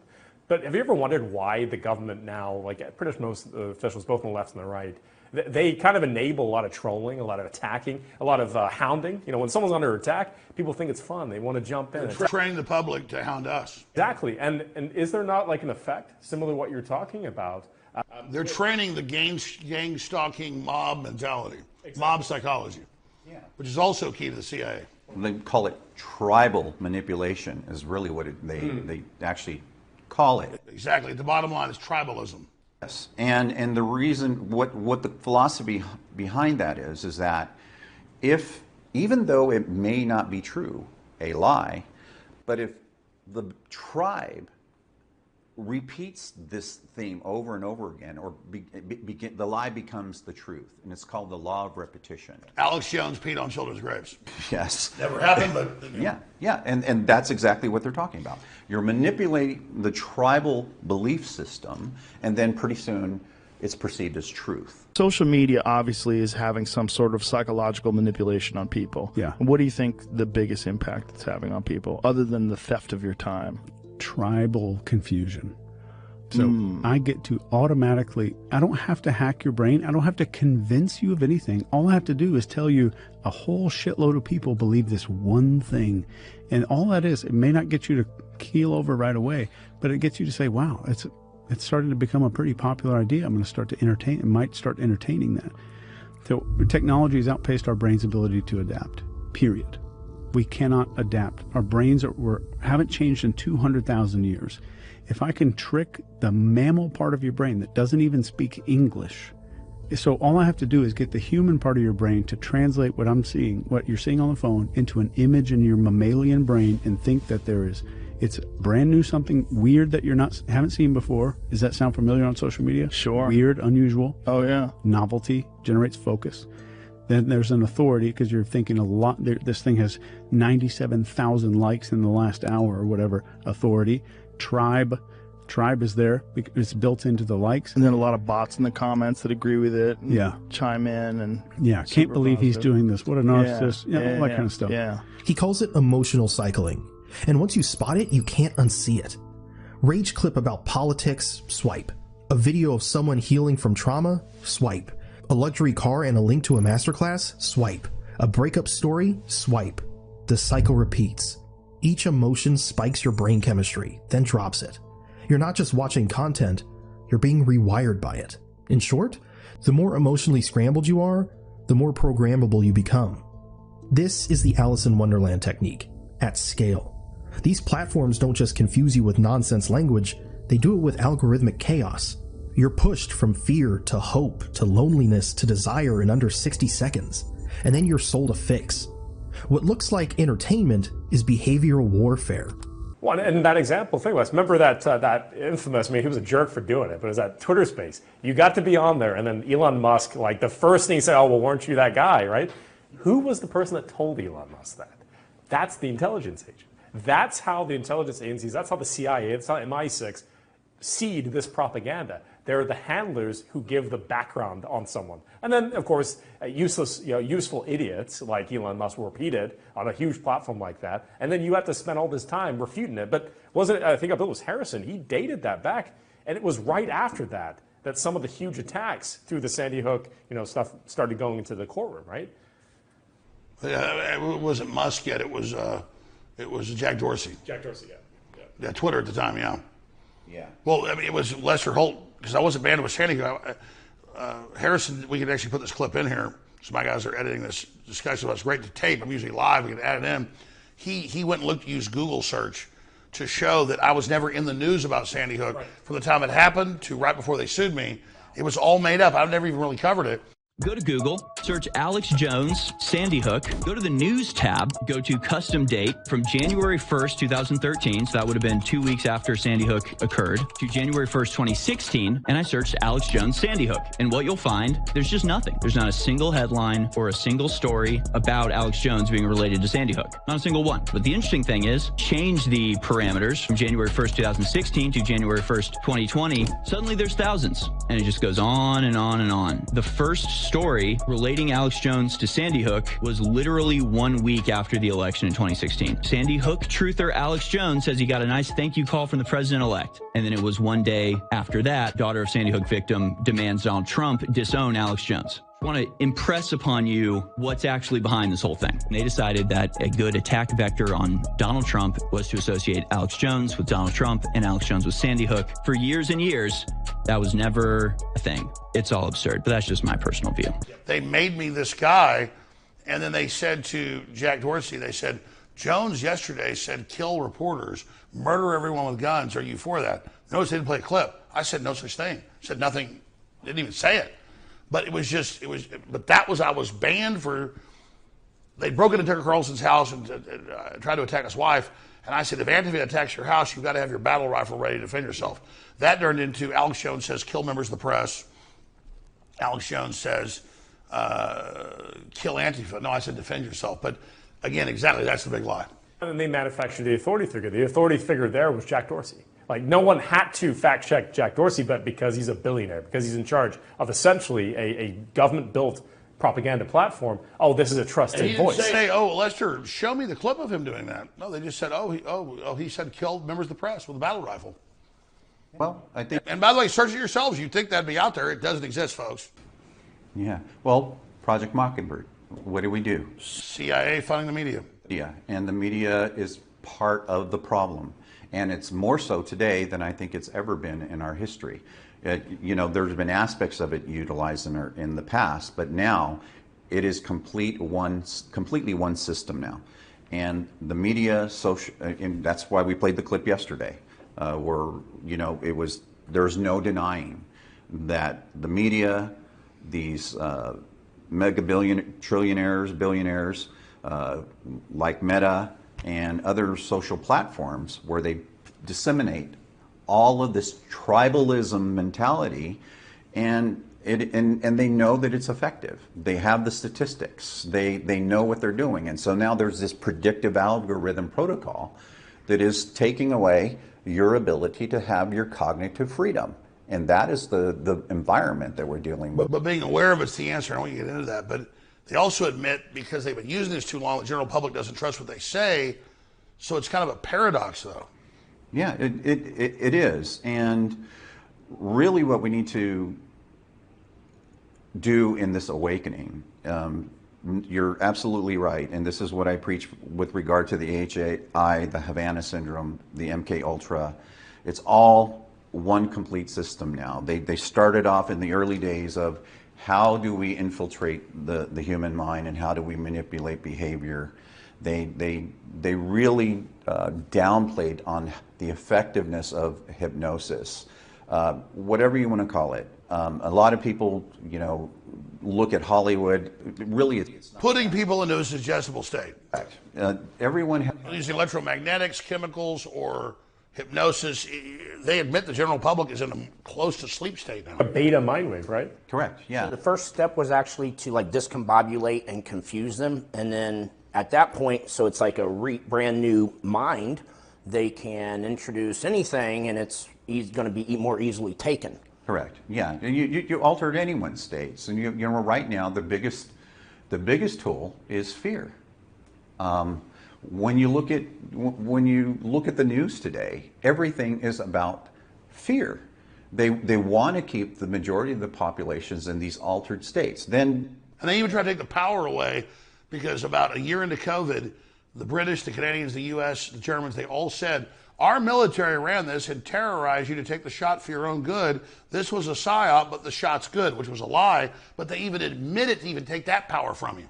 They'd already built up in the public's eye, in the mind, to be patriotic, right? You got to support the troops. You got to trust this authority figure. And look, again, I was a soldier. I know a lot of soldiers. They're patriotic people, but you also got to admit when you're used. All right, I was a useful pawn. All right, in this sense.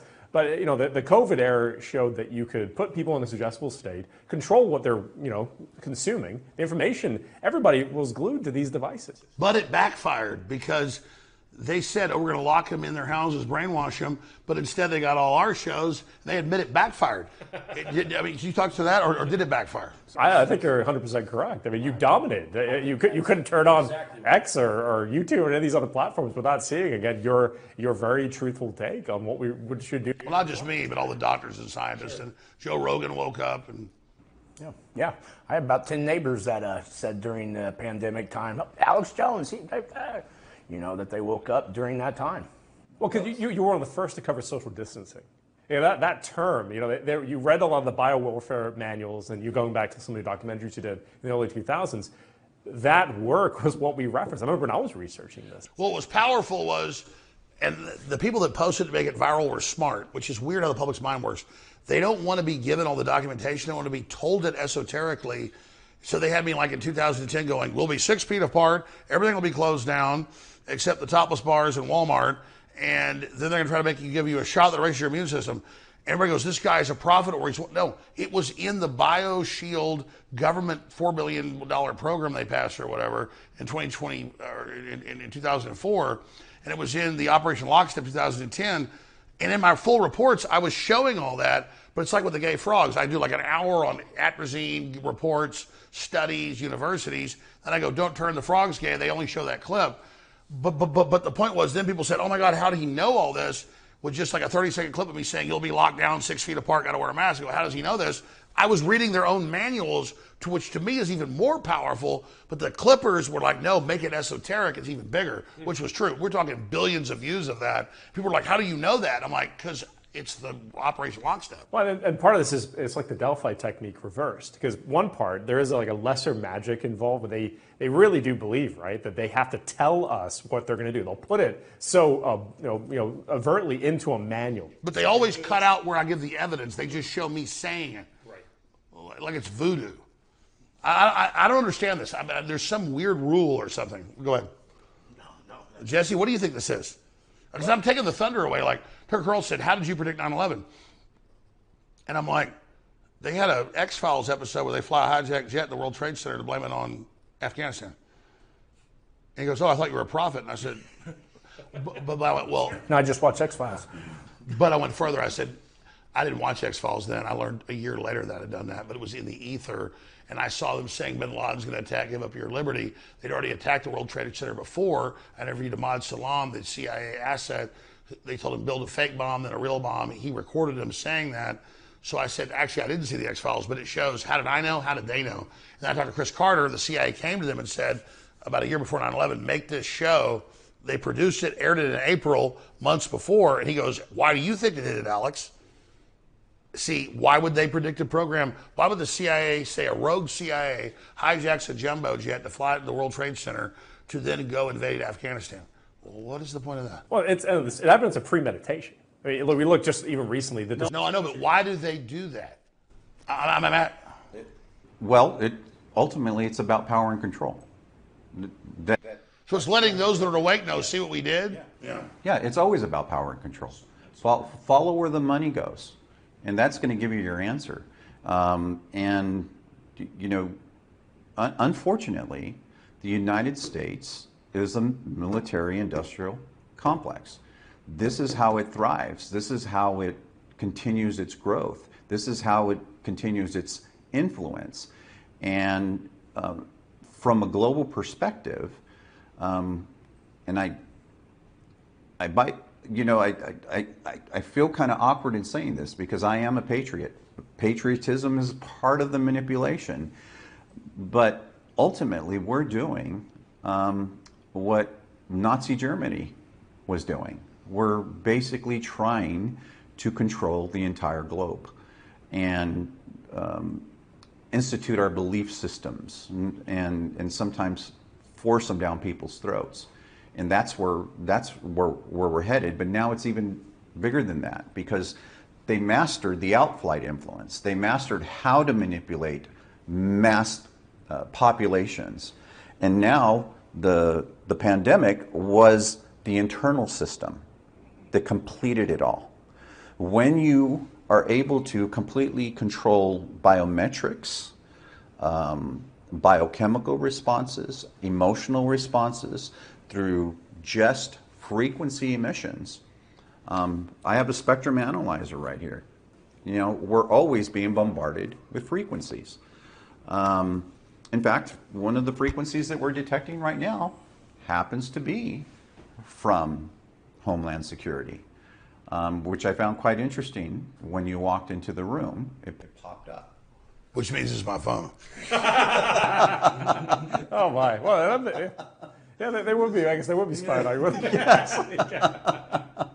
But my point is, we'll show that. Make sure, or give them a file of this. How do we get a shot of this? Maybe I'll actually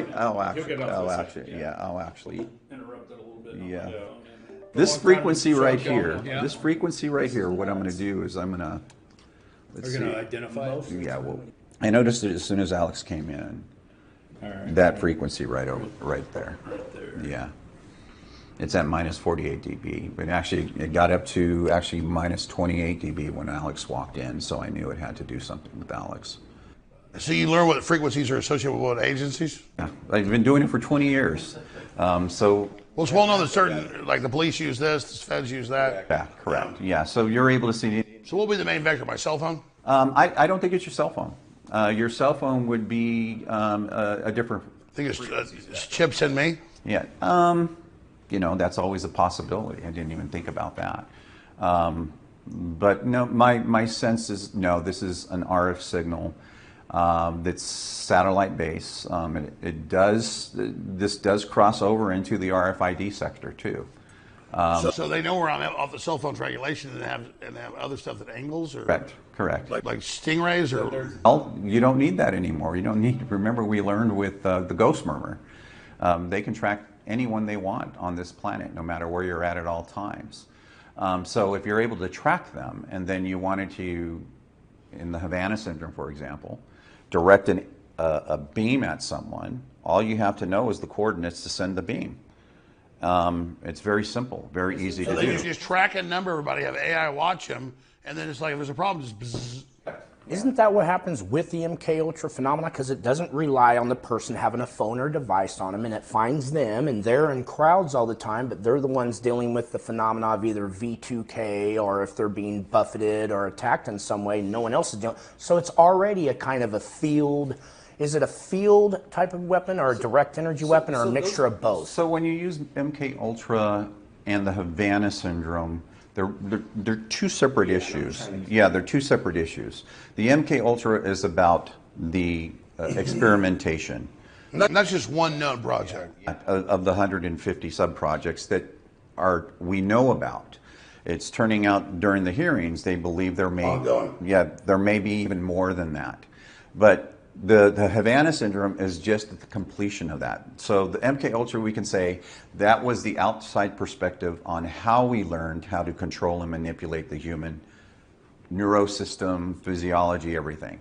From the FOIA releases and the reports that we've disclosed, where in 1972 they were already remotely, in Vacaville prison, they were already remotely monitoring biometrics.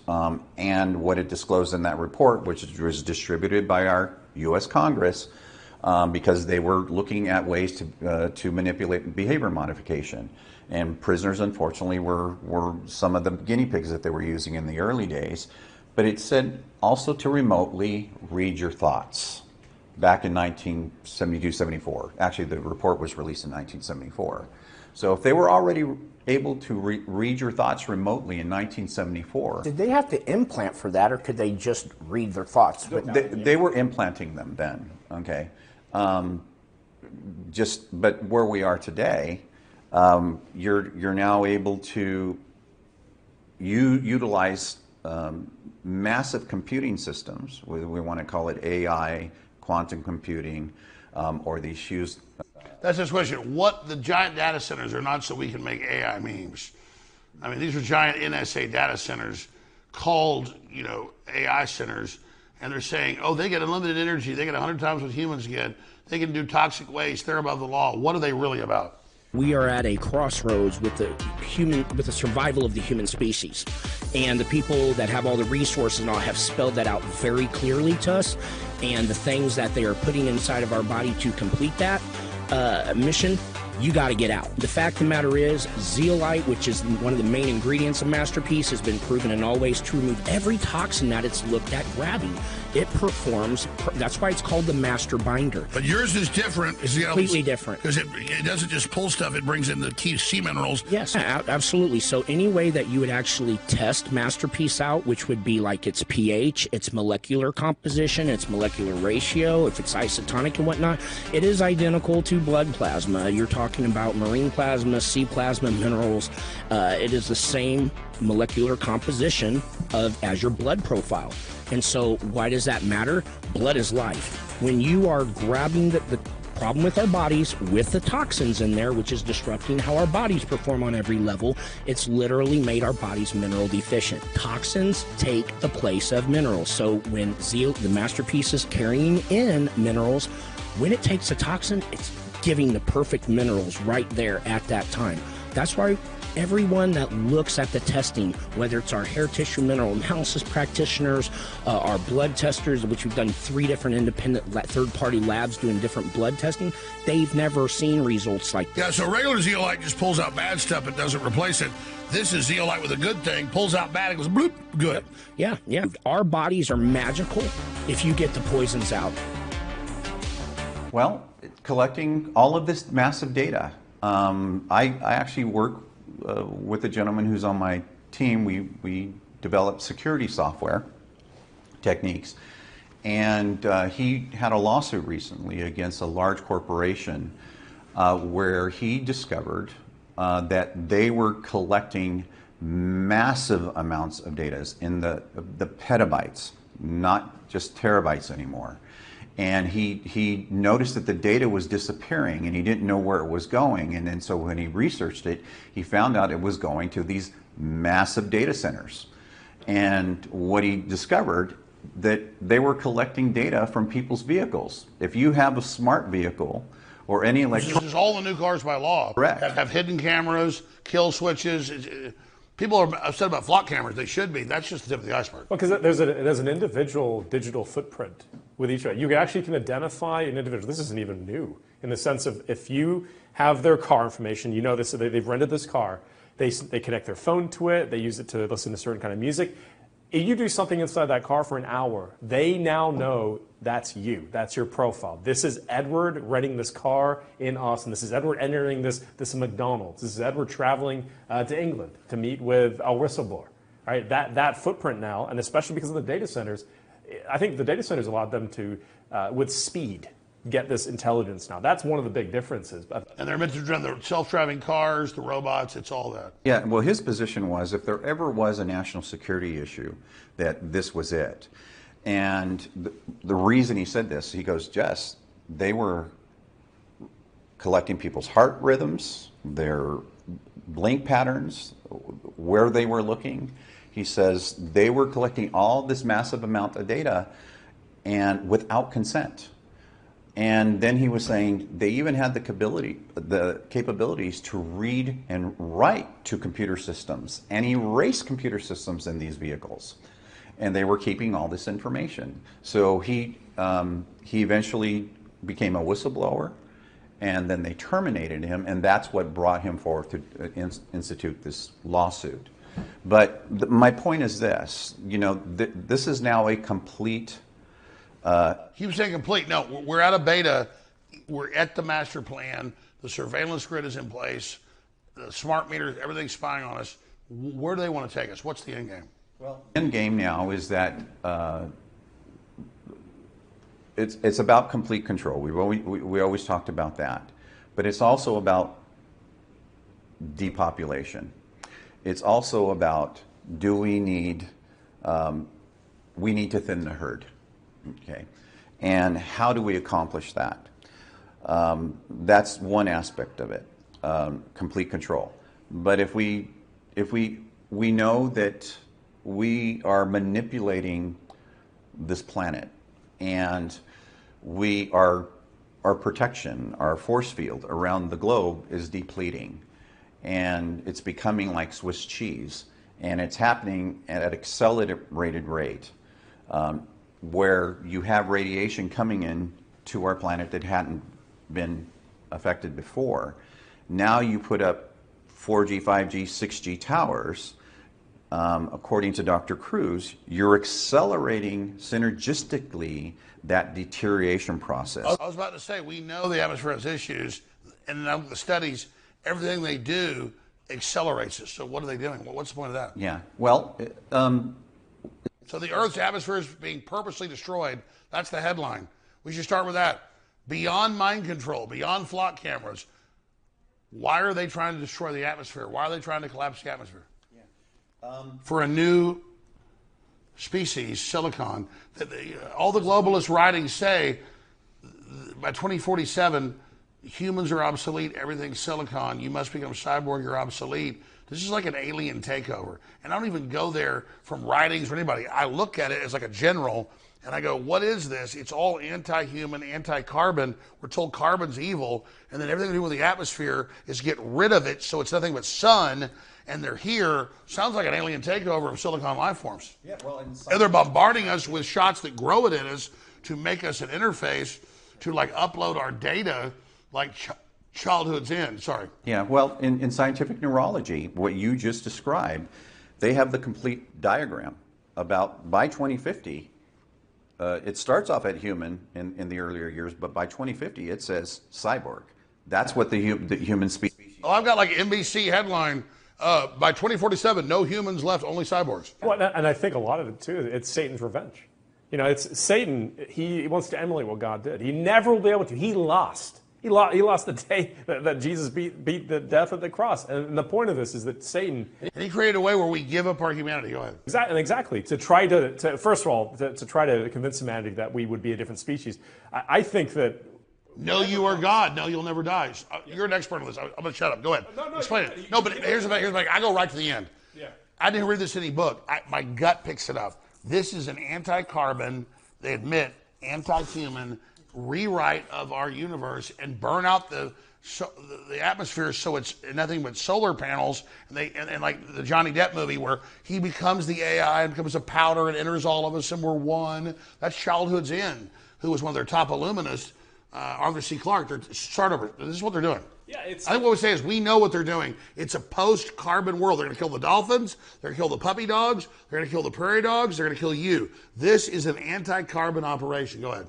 The elite, who ultimately, again, report to Satan, they want us to be dependent on these artificial systems that can never truly give us happiness, can never truly give us love, can never truly keep us connected to humanity. And again, what they're forecasting is this world where you won't own anything, you won't have to worry about anything, you can upload your consciousness. In truth, what's happening? You got people like Rory Kurzweil who've been spending their entire lives trying to live forever. Well, he's gonna die. Brian Johnson, billionaire, takes more than $1 million of supplements every single day. He has Crohn's disease. He has an autoimmune disorder that he can't pay to fix. Ultimately, the slavery comes from the fact that we can't be forced to love something. So the devil... Yeah, believing a false system that actually gets us to give our power. 100%. And the devil? So let me tell you, I've said to the globalists, their whole system is about life extension. The end game of this anti-human operation is they're going to get extended life. I don't think it's going to work. I don't think they're going to be able to outdo creation and nature, because nature has a very peculiar way of always fighting back, and it doesn't let anything... Yeah, that's us. Well, is it true? There's been such an awakening the last time. Big scapegoat system going on with these shots. Just so that, 2020 and 21, when the shots came out, yes, at the same time, people that haven't had shots, haven't had PCR tested, haven't been screwing people that had, are still showing up, and they say, well, we know that there's a shedding factor. We know it's in the atmosphere. Well, I would just say it's as simple as it's in the atmosphere. But what they've actually dropped into us is what's being tested is exactly what is a computer system, an overlay system inside of us, where they have this now fake grid. Yes, and it interfaces with these systems, and anyone can look up the Internet of Things. I know we know these things, but IoT and the wide body area network, we are the endpoints of this system. We're the thing that does for them. We're the... At gut level, if you're brand new, you know this is true. This is it. Yes. Because we're the advanced technology. Your subconscious is probably 500 times, 1,000 better than your cerebral cortex. You can handle it. Deep down, you already know this is true because you already have the data. You know this is true. The bigger question is, what do we do? Keep going. Yeah, absolutely. And that is the big question. So solutions, not just talking about the problem, bringing awareness. We all know that this is a problem. If anybody is doubting anything, the Department of Justice's own admission. This wasn't forced testimony that we read in these Epstein files. This was gathered up evidence that is irrefutable. We know that they have, what they've also been professing at the World Economic Forum, is a system where they have spent all the resources. Gain-of-function labs had nothing to do with viruses. It was all about, they say bioweapons. What is the bioweapon system? How about that? The internal computer system that is being tested inside of everybody is the most magnificent, highest level technological, what I call synthetic intelligence, ever. It is the most complicated device. They've shown it with alien abductees, their ability to force short-term hallucinations. With my own brother-in-law, he's a 40-year-old guy that thinks he's pregnant. Try telling him he's not pregnant. You got to have your entire lifetime worth of memory removed if you think you're a guy and you're pregnant. And they've shown it with targeted individuals, gang stalking, and now we have intelligence agents that have been using this for many years, and that makes me think, why? That must have been why the government said, oh yeah, this is only happening with government people, because they couldn't tell their government employees that took an implant, they couldn't just go around and say, oh, you're a crazy TI. Well, they have control over them, because a lot of these government officials, the reason why they didn't come forward is they have pensions. They sought, for the government was the provider. The government was their God for a lot of these people. And unfortunately, in this case, their God. And they were given positions of power in it. I mean, I remember like 25 years ago, I had a cousin that was an Army officer. And he goes, yeah, we went to Fort Sam, whatever, and they all told us, by the way, you're all about to get chips. And then he said, you can talk about it, just don't say me. And he got in trouble for it. They figured it out. But it's like they've already, they don't just put chips in, it's liquid. Yeah, it's liquid mesogens, and everybody should look up mesogens. You haven't heard that word too much. Why? Because they don't want nobody to know about what a mesogen is. I know it is a liquid crystal that knows how to learn, and it's like... Well, remember, they declassified Operation Artichoke that predates MK Ultra. The CIA says we're an electrochemical water crystal, yes, and we are a crystal, and it was all about how to control that crystal, and they said that crystal picks up all the galactic data and space winds, and you're reading this, which we already knew from all the ancients. Here they are saying, we want to block this. Why do you want to block this transmission? Like, what's the, there's no God, there's nothing. Why do you want to block the liquid crystal getting data?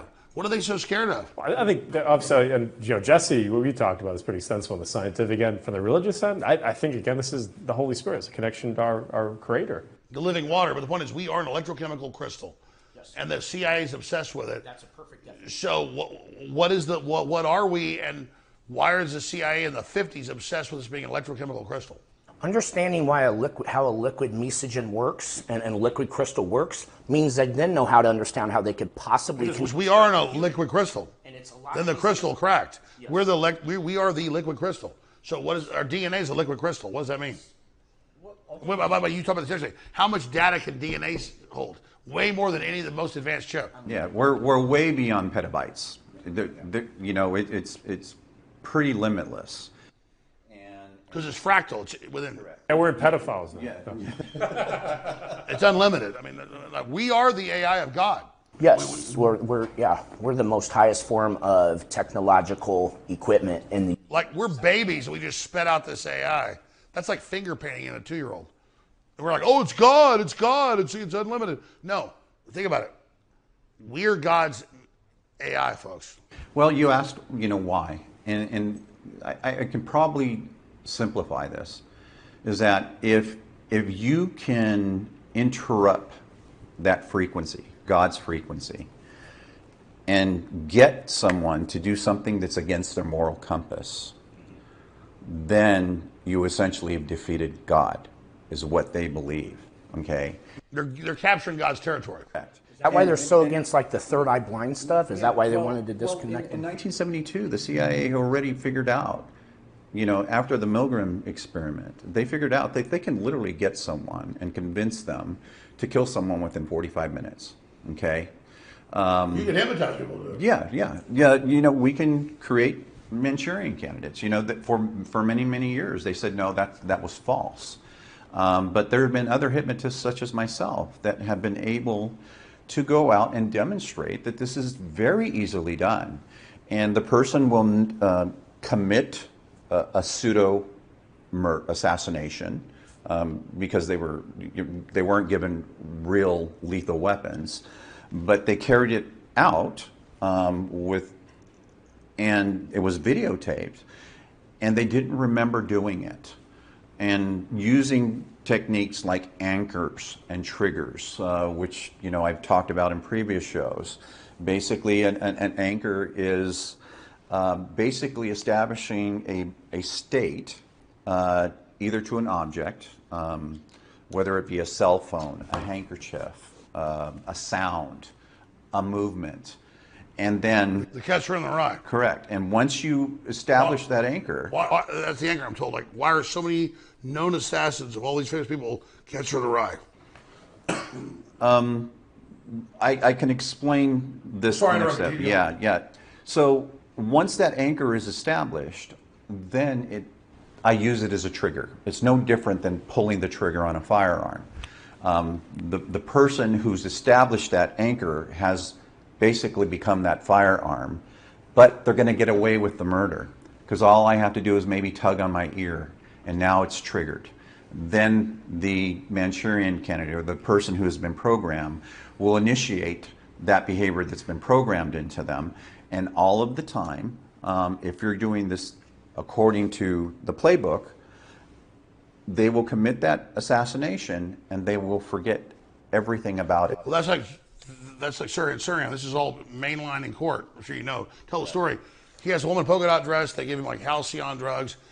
They pin his arm. He doesn't shoot him. The guy from the Skunk Works kills Robert F. Kennedy. But the point is that it turned out it was all CIA. But she was there like on the drugs, hypnotizing him just to be the puppet. I mean, it's on record. Can major public trauma be used as an anchor? Like for example, I was pretty scandalized by the fact that the death of Charlie Kirk was live streamed. I remember 15 different people showing me that day the blood spurting out. Every single person in the world I think experienced the trauma of seeing it. Can that be used as an anchor? It could. It could be as a form of an anchor. And they immediately had the PR ready. I'm not saying what really happened there, but it all looked produced. Not his death, but the production after. Yeah. Which is what I think people rejected was the, Erica Kirk in the hot pants, the fireworks going off 3 days. The pageantry. It wasn't respectful. I think everyone agrees. Who sees like a widow, like, oh. And I'm not putting her down. I'm not saying she killed her husband like Candace does. I'm just saying people were like, whoa, what is this? It was unusual. It wasn't the normal 5 steps of grieving that you typically see in individuals. Yeah, they wonder why they got rejected. That was why. And what I saw happen is because it was so traumatic, and I don't think there's, the majority of people on this planet saw what happened, particularly in this country. They took advantage of that state, the fear state, and it was accelerated. And so you can, again, start to do these psyops, these techniques, to mass populations, depending on what your agenda is. And what the agenda is, it would just be pure speculation right now. But the fact is that environment that you're describing existed there, and that was the prime window of opportunity to subconsciously program mass populations to a certain belief system. Use a traumatic event for attention to get the focus in the message. And it appeared to cause a societal callousness. Because think what followed Charlie Kirk's assassination. Israel and the United States went to total war in the Middle East. We're bombing children in schools, and no one's even blinking an eye. That of course has come to a stalemate. But think about it: we didn't even process what we were doing. We killed thousands of people in minutes, for days on end. And the difference is we've done that before. It was all televised in HD. 100%. Yeah. Thousands of Palestinian kids running in to get food being mowed down. I mean, and you don't think Israel couldn't control that being shown? And then Israel, like Ben Gvir beating up flotilla aid workers, it's like they're invoking. We should analyze that. Like, I'm sitting back going, what's the plan there? Well, Benjamin Netanyahu is a master propagandist. I mean, you think back to the beginning of he wants the world to attack Israel. He gets world jewelry behind him, thinking they're protecting themselves because he's about to be put in prison. It's genius, actually. That's why they created Hamas. He funded Hamas. He stood out. Well, think back to the reporting you were doing in 2003, 2002. Benjamin Netanyahu was on Fox News setting the stage for the world to accept a war on terrorism. He was saying things like, the weapons of mass destruction, they're going to be produced in Iraq, being produced in Iran. These terms weren't in the vocabulary of most Americans, but for right-wing evangelicals, people that might vote for an administration that then would take us to war, you'd already been conditioned to accept these. He was saying things like, this is the deepest anybody's done, and we're all over the map because it's everything. So back to L. Ron Hubbard and the CIA operation adopting his Alice in Wonderland thing. Yeah, so, all of these, as we continue to play the clips, demonstrate exactly how easily it's done. And this information, just before you start, so everybody can encapsulate, we're going over how they perfected thousands of studies, how to manipulate us from the outer environment, from the outer programming. So they did thousands of studies with the MKUltra Project Archer, learning how people are manipulated, how it works. And then we're going to move over into how they built this computer system that's tied to our brains that can induce feelings on. And then they are merging the two to have total control of the human. Well, Jesse, you mentioned that the Milgram experiment is a great example, again, of societal manipulation. But you want to expand that some more? Yeah. Well, first, we should probably show that clip to everyone on the Milgram experiment. Chase Hughes is clear. The psychological tools we're seeing today were forged in war rooms and interrogation chambers. The modern manipulation playbook is rooted in government-funded psychological operations, PSYOPs, where behavior manipulation was first introduced. Here's what he reveals about the Milgram experiment. You've heard of the Milgram experiment? No. Let me walk you through it. Okay. This is 1962 at Yale University. And they do a study. They put an ad in the paper and say, we're doing a study on learning and psychology. And if you come in and volunteer for the study, we're going to give you like a lunch voucher or something like that. So all these people volunteered. So let's say you're doing the study and you take it and you go up in this hallway, you meet this guy, the guy in the lab coat, and there's another volunteer there, and you draw straws. The other guy draws the learner straw, and you draw a straw that says teacher on it. And they say, all right, you're going to sit down here and I'll summarize it. But the guy's in the room next to you with the door shut, and you're going to sit down at this machine and you're going to read this quiz, and for every question he gets wrong, you're going to shock his ass. You're going to deliver an electric shock. The participants were told they were helping with a study on learning and memory. What they didn't know was that the learner in the other room was an actor. And the shocks weren't real, but the participants thought they were. And every time they get a question wrong, you shock them, but not only that, you're going to grab that little knob and move the voltage up. So if you move the knob all the way to the far right, it says XXX danger severe shock. So you start the experiment. The guy says he's got a heart condition, and you can hear him screaming when you hit this little shock button through the wall. You can hear him go ah. You can hear these little screams, and every time you're moving it up, and sooner or later he says, I don't want to do this anymore. I don't want to continue. I'm out of here. I have a heart condition. I told you I had a heart condition. I want to leave. I want to stop right now. And all these people would kind of like turn back to the guy in the lab coat, like, what do I do? And the guy in the lab coat, it almost every time would say something as simple as, it's important that you continue, or the experiment requires that you continue. So they keep going and keep going and keep going. They're up to like 300 volts now. The voltage kept climbing, even when the learner screamed, even when he begged, even when he went silent.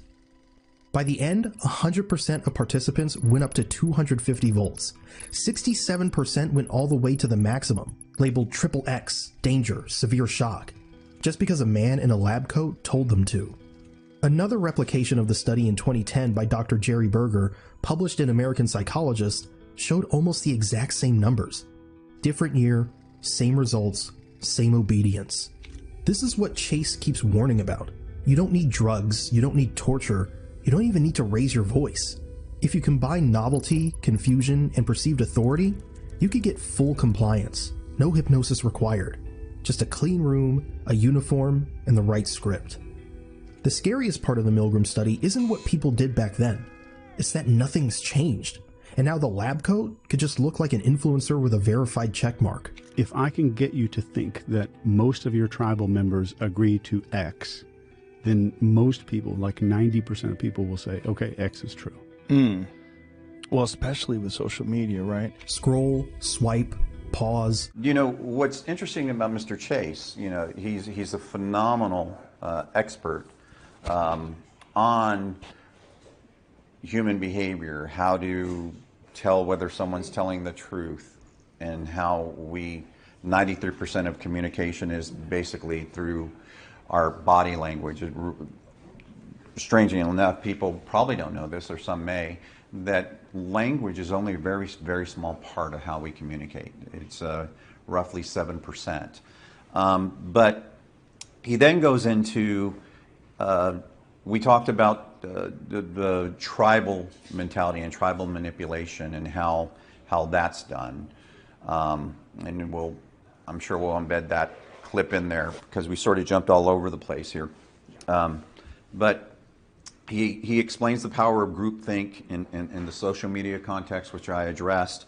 He also explained the novelty and calls it emotional cycling, how people are more easily convinced of something if they see others as well. And that's part of that tribal. So if you feed a false lie and enough people in the tribe begin to say it, then it becomes a truth just by inferences. Okay, and then ultimately, Chase explained how the CIA influences people to behave. We talked about he can get someone to. They learned that they can get someone to murder a person within 45 minutes, and the techniques are very easily done. Isn't there a guy, Derek Brown, that's a hypnotist in the United Kingdom that shows that on videos? Actually, it's his name is Darren Brown. Darren Brown? Yeah, Darren Brown. Yeah, Darren Brown. He's out of the UK. Yeah. If you get a chance to Google that and watch that, it's very interesting. And that is a perfect example on how easy it is to find someone with the correct suggestibility. Now, 30% of the population is highly suggestible, and this is what we call physical suggestibles. Those are the persons that the hypnotists at your fair, those are the ones they're looking for, and that's what they're testing for. So when you see them say, hold your hands out and your fingers apart, and then imagine them being two magnets, they eventually will begin to close and become closer and closer together. And what they're looking for is the people who do this, okay? So the people who do that, those are the physical suggestibles. So those are the people who are drawn up on stage because they will take direct commands and they'll have immediate physiological responses, and they're easy to put to sleep in an Easy altered prey. state. Yeah. So that's 30% of the population. Then you have the rest of the population who are put in altered states through inferences. These are the people who really value their space. These are the people who don't like people touching them. They protect their bodies. So what you have to do is use inferences. And you can put people in trance by telling a story. I was out on the beach. You ever enjoy a nice, beautiful, sunny day, and hear the crashing of the waves and feeling your feet against the sand. And what I'm doing is I'm getting you to experience that. And as you start to experience that, then you are being manipulated into altered states. So they didn't believe that you can hypnotize everyone, but the fact is that everyone can be hypnotized. And the CIA has mastered this, and this is what MKUltra was ultimately about, because they underplayed the importance of hypnosis. And now you add drugs, and now you add this biosystem that has been put in everyone. You become a node, so now you have complete control just through frequency. And it's what it is about, because that's actually one of the media narratives. On a very deep level in the media end, I can see that propaganda. They want us to believe that the program ended, right? And they use the language, well, we're looking at past documents. We're trying to go over the program from the 70s and 80s. No, it kept going. They've had the funding, they've had the capabilities, and actually they've built upon it. What you've been doing for your career is showing how the new technology, the new chapter of MKUltra has been unfolding. Correct, and that is where we are today, unfortunately. Prior to COVID, for those who are just listening in or just watching, I started in 2010 after meeting a gentleman here in San Antonio, Texas, by the name of Dr. John Hall. He was an author of a book called A New Breed Satellite Terrorism in America, and he wrote it because this very phenomenon, the AHI, the Havana Syndrome, happened to his fiancée. And so that was the incipitus for him to write the book. But he and I met, and without dragging it on, we talked about this phenomenon, and what I did is I took the bull by the horns and started testing people in masses, and we used surveys so we can get statistics on who was most prevalent to be exposed to this. Ultimately, what we proved is that for some reason at the time, we were detecting frequencies, and what we were doing back then was using this little device. This was called the JM20 Pro, and this is a general frequency detector. What it does, it will detect frequencies, and you use this to isolate where a frequency is coming from. And what we were finding is it was finding very specific locations around the human body emitting a frequency. And then we would come with frequency counters, and ultimately we would use what is called a nonlinear junction detector.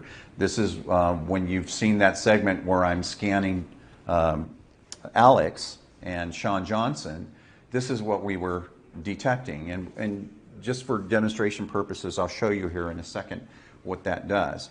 But in my field, I'm a TSCM certified investigator, and typically what we do is we go and check environments like this. We'll use spectrum analyzers. What does TSCM stand for? Technical surveillance countermeasures. Okay, and so we'll use spectrum analyzers to take a baseline of an environment and establish what frequencies are there. And what we were finding is when individuals walk into the environment, we were detecting some anomalies on our spectrum analyzers. So that gave us another clue.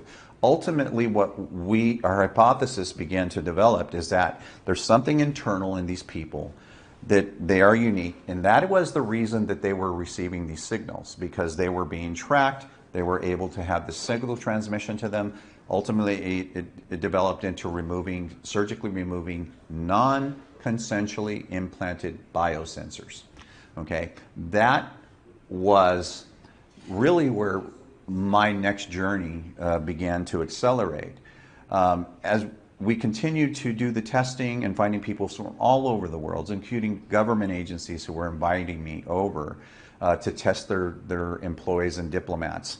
And what that has turned into now, post-COVID, post-pandemic, is now the curve was very subtle as far as the number of cases that were coming up, but post-COVID, it's now almost vertical. The number of complaints are just skyrocketing.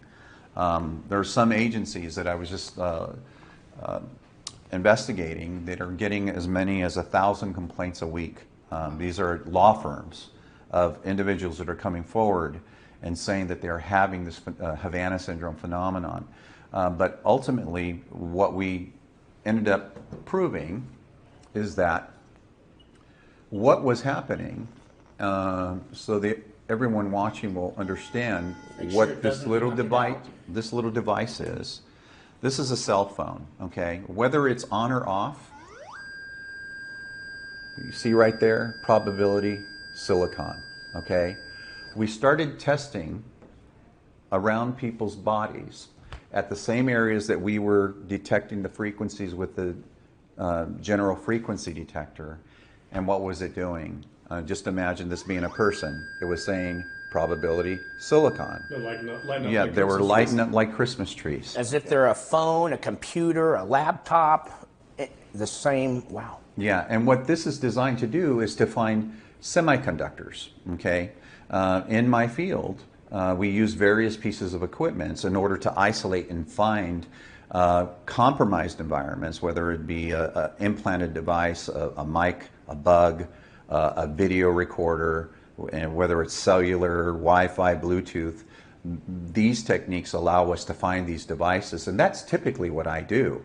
But just imagine why, and then the question is, why would the human body be coming up positive for a semiconductive response? Ultimately, you know, that's where we are today. But it answered the question. The question was there something in that jab? And we now know there are white papers. Pfizer has been studied, Moderna has been studied, and they're finding this nanotech, you know, nano robots, self-assembling, self-replicating. They cross the blood-brain barrier, and they're all controlled by radio frequencies. And we know this because of Dr. Ido Bachelet out of Israel, who developed this technology, who taught his students in the lab how to control these things once they're in a host. Okay, and then he signs in 2015 a contract with Pfizer. And next thing you know, we're in that pandemic where everyone's being conditioned to distance, mask up, and you know, this is where we're at today. Now we have the ghost murmur technology that's come forth. But I'm sure there's going to be more that comes. And Jesse, you've talked extensively about detecting it. What have you found that can block it? Well, unfortunately, right now, nothing. Okay. This frequency, and I've taken people... Privacy is dead. Correct. There's no such thing as privacy. Now remember in 1974, they were reading thoughts then. What these victims are experiencing now, and I've already known this, but we just had our Rafe Hazel, our MI6 whistleblower, who shared with the world that MI6 and MI6 assets were being told to take this system in them, and they were going to like it because in his perspective, it saved his life in certain situations when he was on covert mission. It's a synthetic telepathy system where they can communicate in real time, in nano latency, with their superiors and told what to do in certain situations. It gave them plausible deniability, so they wouldn't be exposed as an MI6 asset and so forth. Did he also say, correct me if I'm wrong, that what he thought was automatically collected so he didn't have to record it? What he's seen and what he heard was being recorded?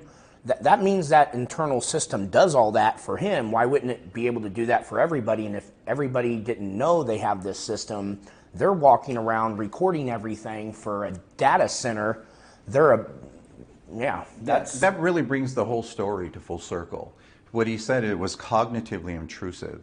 So much so that he demanded that they stop communicating with him that way. He wanted to go back to traditional drop boxes, traditional electronics, intelligence mechanisms and protocols that they utilized in order to disseminate information between each other. Well, that speaks to, again, the question of the data centers, because ultimately what Rafe kind of hit on is that the government, the deep state, it has the capability to turn every single one of us into a surveillance device.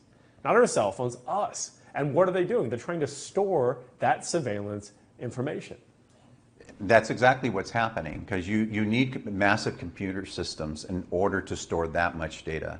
We already know from my team, he was the number, probably the top 3% in the world in the type of programmer engineer he was. He is still today, very talented, and he was disclosing this, and basically what Mr. Hazel confirmed is what Ito was saying. They're collecting these massive petabytes of information and storing them in these data centers.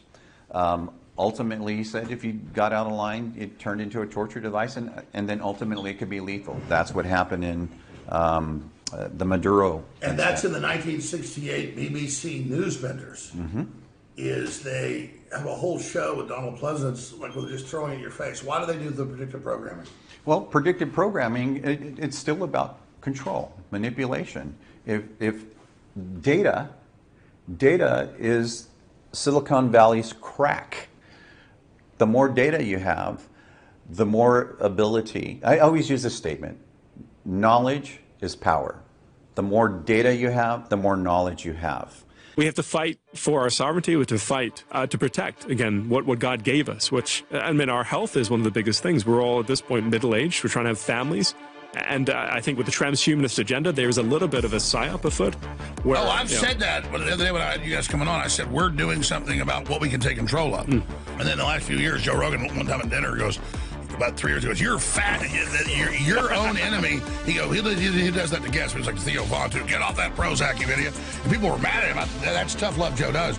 And he's there with Sean Johnson, the Navy SEAL guy that I'd known for years, but wasn't really friends. Sean goes, fine, I'll train you. I'll meet you every morning. And I said, all right, let's do it. And then I lost like 70 pounds, and I kind of halfway cut back and gained back 10, but now I'm back where I was. I'm going to go even lower. But the whole point is that Joe goes, you're your own worst enemy. You think the global's going to kill you. You're killing yourself. And so that's where Masterpiece comes in. That's where doing all this comes in. I mean, this is real, folks. Methylene blue works. Bovine colostrum works. This, getmasterpiece.com. The Masterpiece is unbelievable. And they admit with AI, what's weird is like with a human, old data is even more valuable. Wisdom, the old data doesn't matter. It's always got to have new. Why is that? Well, because the reliability on the predictive programming becomes more accurate. The more data you collect, the larger it expands, the better the computer systems are able to predict with high reliability of what's going to happen. What are the possibilities? And these massive data centers will give you as many perspectives on the possibilities and then analyze those possible futures, like you're Paul Muad'Dib. Correct. Exactly. Yeah. How visionary was Frank Herbert? Oh, I mean, he was a prophet in their own eyes. With this, I think when it comes to many of the plans and schemes and plots, I mean, a plot is quite prophetic if you don't know that they've been working. Plans within plans. Plans inside plans. Treachery within treachery, upon treachery, upon treachery. Layers of treachery, I think, have built this society. Frankly, and we'll go back to that paradigm we just experienced on July 4th. I'm proud to be an American. I'm a first-generation American. I came here over from England. England sucks now. America's awesome, but still, I can't be proud of how people have abused. We're the best house in that neighborhood. There's at least more freedom out here, which creates more innovation. It's like we're the laboratory. Yeah, that's why when people come in from out of country, even to this day, anybody that comes in from, they know they have more opportunities here still than anywhere else. So and by the way, it's up to us to ignore the system. I had a great filmmaker on today, the guy that wrote Pulp Fiction, and Roger Avery, and he was pointing out at the end of The Prisoner, they've wiped his memory or whatever, and he's like, who is number one? He goes, you are. But the point is, we are all number one. We are the directors of our destiny. We can't let them write the script. Correct. Well, I have a prediction. I'm going to be a prophet like Mr. Alex here, is that I foresee here in the near future that thought crimes are going to be a real thing. I agree. Yeah, that people will be prosecuted for what they think. Oh, we just saw videos in Texas yesterday at a gay pride march in Fort Worth, and the cop comes over, they're just preaching the Bible, and she goes, I'll arrest you if they say they're upset. And then the supervisor goes, says, I will arrest you. I mean, that's already the UK. And I explain to people, like, why do we care about the UK? Well, we care about fellow humans, but whatever's in Australia or UK is 5 years ahead of us. It's here. They're testing the tyranny. So you're absolutely right. It's already happening. Yeah, and he said, is this thought crime? They said, yes. Yeah, well, it's going to happen if we don't stop it. But so much of it is just, if enough of us just ignore their directives, like. Well, and I think to the heart of this is the reason why they're now moving into the thought crimes is they have been surveilling and recording a lot of our brain waves, a lot of our thoughts.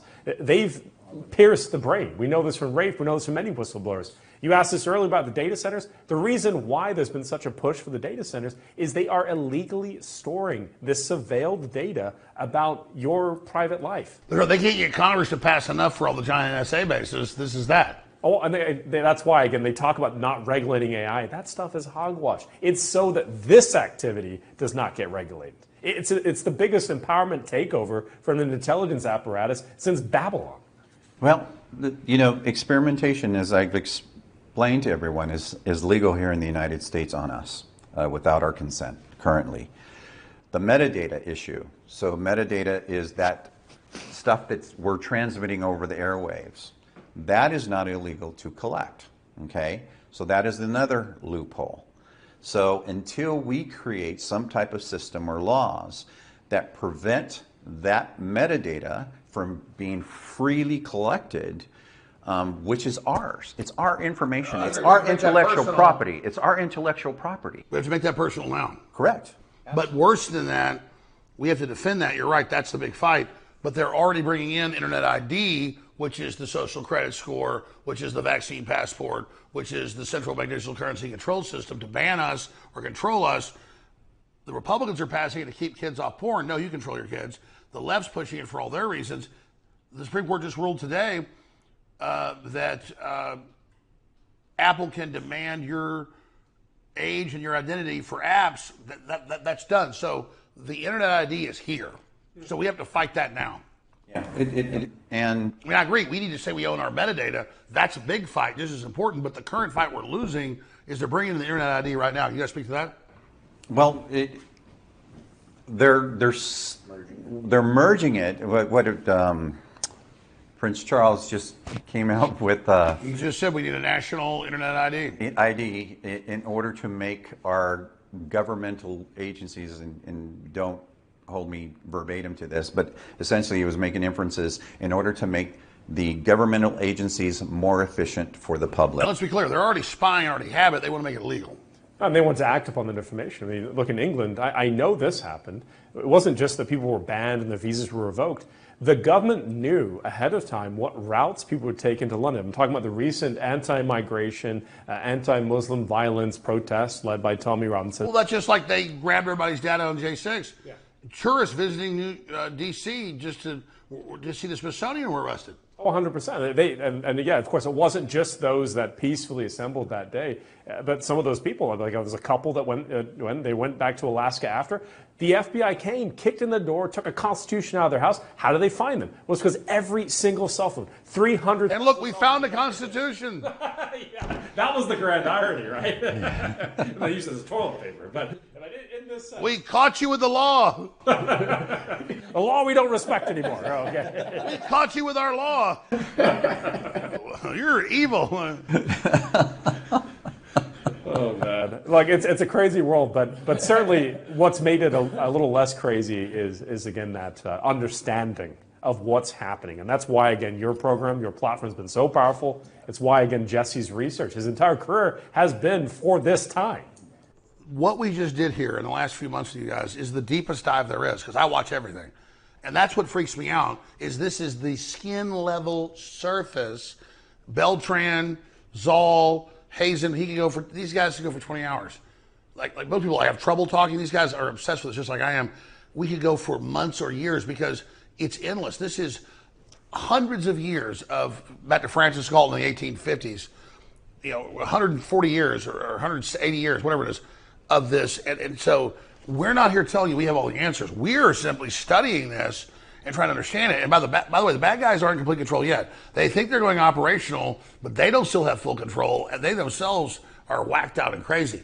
So there's an old saying, you can't con an honest man.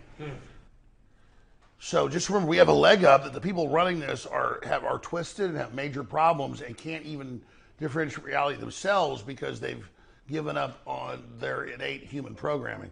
And that's kind of a simple thing to say, but also sophisticated. So let's end part one here with a plug. I'm the guy that does this. It's like David Hogg, Chris Hogg, whoever that is. David Hogg, whose dad was FBI and demonized me and was the anti-gun guy and that became the deputy head of the DNC, and they got removed. He famously, like 7 years ago, goes, Jones is a con man.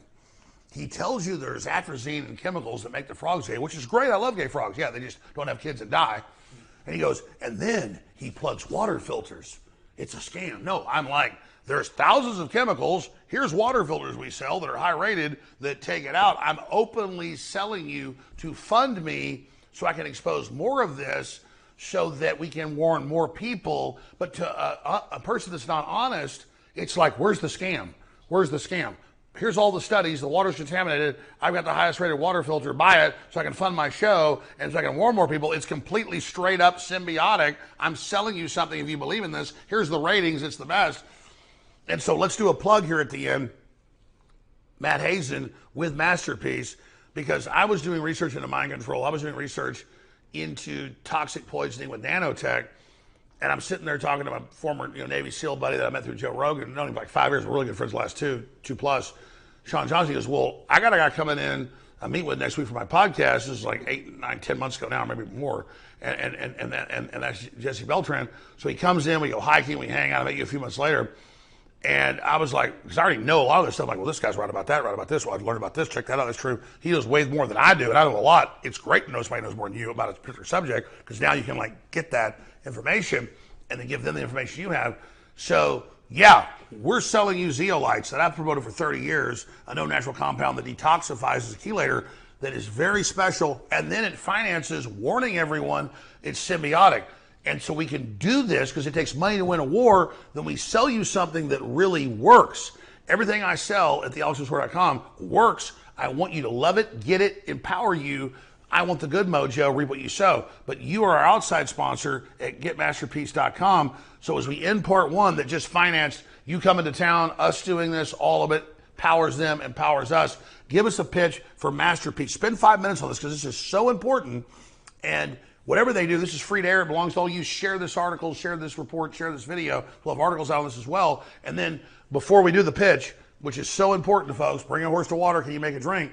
Jesse Beltran, Mr. Zoll, Mr. Hazen, what are we going to cover? Because I had a lot of ideas myself in part two. Tell us part two, and then let's do the pitch for Masterpiece. Well, part two, we should start off with how easy it is to rewire the brain and you not even know it's been rewired. That's probably what we should open up with the clip. Chase uses in demonstrating how easy it is to rewire your brain in mass populations, and they won't even know it. Okay, and this is the biggest message that I've been trying to awaken everyone about. It's very easy to erase memory sets and re-imprint them in the human brain. And this is known science, so we're going to go to that in part two. And we're going to air this on my main show, and then coming up, what day we'll do it, part two. So important. But I want to get the camera right here at Matt Hazen. Look at the camera, because let me tell you, this product is incredible, and it finances what we're doing. It's a win-win. Just try the product. You finance fighting tyranny. You already win getting it. It was a donation, but you need to take it. You're going to be hooked. Just listen to me, folks. Give us the pitch for Masterpiece. GetMasterpiece.com. This is the proven antidote on how you can protect you and your family from being taken over from the inside out with this computer system. Researching the patents that Bill Gates has done, where he is talking about the components that are inside of this internal biosystem. We know that graphene oxide and silicon is inside of the payload. We know that from double-blinded published papers testing all of the mRNA delivery system. Those components that have assembled inside of us is a computer system. Those hardware components we have proven in every way testable to be able to drastically, for around $1 a day. This is an all-natural what's called a nanocolloidal product, and that's what this is. It's not just zeolite. You take a bunch of powdered zeolite, it's not going to do what we're talking about today. We get the zeolite down to the atomic level, even smaller than the nano level. So, and we mix it structured with minerals. Your body has a mineral deficiency problem causing it to not operate correctly. You also got a bunch of poisons and toxins disrupting every function of your body. This is a one broad spectrum antidote for that. What you take is 10 to 15 drops a day, okay? And this is going to go deepest parts of your body. And what you're going to experience by taking Masterpiece consistently, twice a day, 10 drops, your dream vividness, your dream clarity, as the fluoride and as your pineal gland is cleaned off, your serotonin levels, which is about your sleep quality. You're going to get the deepest sleep of your life. The melatonin is going to get in there. Serotonin is your well-being feelings. Melatonin is your sleep patterns. You're going to sleep deeper than you have. You're going to start dreaming like wild. And guess what? You're going to feel connected again. You're going to feel childlike again. You're going to be able to keep clarity in your mind. Why? Because that's how you are normally. You're just poisoned. Why do you get sick? Because you're poisoned. People that get sick 3, 5, 7 times a year, and then you get sick for a week or so, that's going to basically go away. When consistent use with Masterpiece for around $1 a day, your body feels sick, your body stays sick because it's poisoned. The aluminum, the mercury, the lead, every single type of toxic metal, whether we've had to test blood, we've tested urine, we've tested hair, we've done studies with 350 people in 22 countries. We've had Jesse as one of our third-party analyzers, and that's why we actually began this relationship of trying to show people the truth and what they can do about it. And this is the antidote, folks. This is a way that you can not just only support Alex Jones, his mission, he's the real deal. Who else is losing terrible lawsuits that make no sense for $1.4 billion and get no help from anybody who he's been supporting for a long time? This is how you support his mission for the people. He's been doing this for 3 decades. We are honored that we get to provide this tested, proven, all-natural product. And I urge you guys to give it a chance. If you use Masterpiece consistently, you'll find out why we have people that use Masterpiece consistently buy it back 95% of the time, because it works, because they feel the difference, and because they don't want to be without being their best version without it. So, get masterpiece.com, and support Alex Jones and support a better planet. This is how you put the oxygen mask on yourself, folks. This is how you keep yourself disattached from the internal biosystem, but also getting the broad range of toxins out of your cell level, past your blood-brain barrier. It's going to clean out every part about you, and you're going to feel better than you have in a long time. It absolutely works, and it's known technology. You should speak about briefly, before we do part 2, why it's different. Zeolite's great in general, but this is already a great zeolite with the minerals, what it does. Completely different. What we want to do when we're real scientists, our world is polluted. Look to the world. Where in nature is it the cleanest and why? And if you go to the blue zones and if you go to the Greek islands and the Fiji islands, you test that water there. That water's connected to the rest of the oceans, but it's pristine and pure and it's just healthier. We take that, and that is zeolite and sea minerals. That's what you see there. You see zeolite and sea minerals. We get that zeolite down to the atomic level, smaller than the nano level.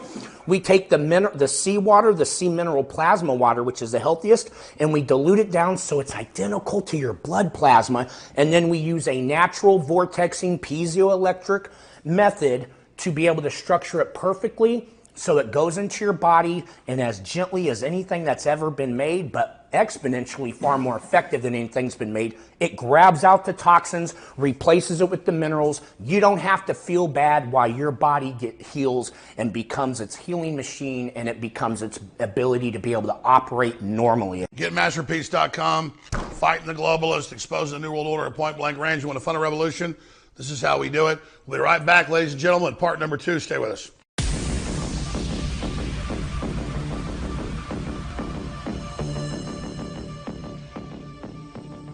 We have to fight for our sovereignty. We have to fight to protect, again, what God gave us, which, I mean, our health is one of the biggest things. We're all at this point middle-aged. We're trying to have families. And I think with the transhumanist agenda, there's a little bit of a psyop afoot. Where, I've said that. But the other day when I had you guys coming on, I said, we're doing something about what we can take control of. And then the last few years, Joe Rogan, one time at dinner, goes, about 3 years ago, you're fat, you're your own enemy. He does that to guests. It was like Theo Vaughn, too. Get off that Prozac, you idiot. And people were mad at him. That's tough love Joe does. And he's there with Sean Johnson, the Navy SEAL guy that I'd known for years, but wasn't really friends. Sean goes, fine, I'll train you. I'll meet you every morning. And I said, all right, let's do it. And then I lost like 70 pounds, and I kind of halfway cut back and gained back 10, but now I'm back to where I was. I'm going to go even lower. But the whole point is that Joe goes, you're your own worst enemy. You think the global's going to kill you. You're killing yourself. And so that's where Masterpiece comes in. That's where doing all this comes in. I mean, this is real, folks.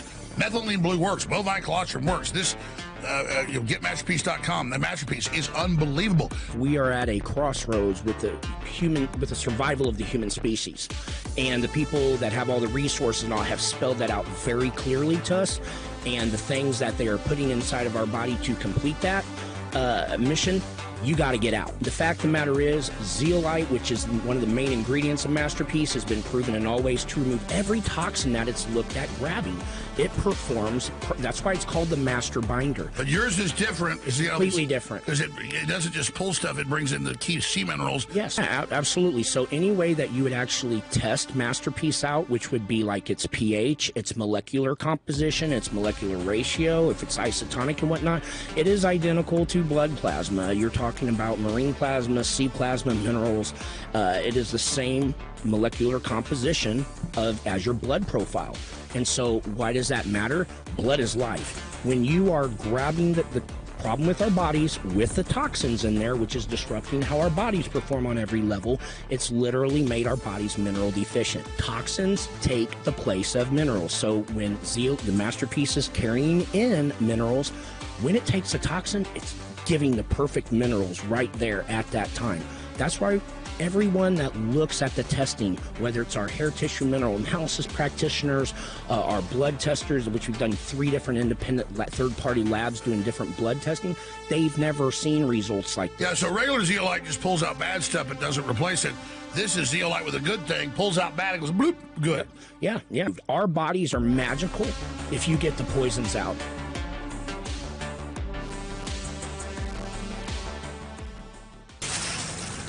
Reality starts here.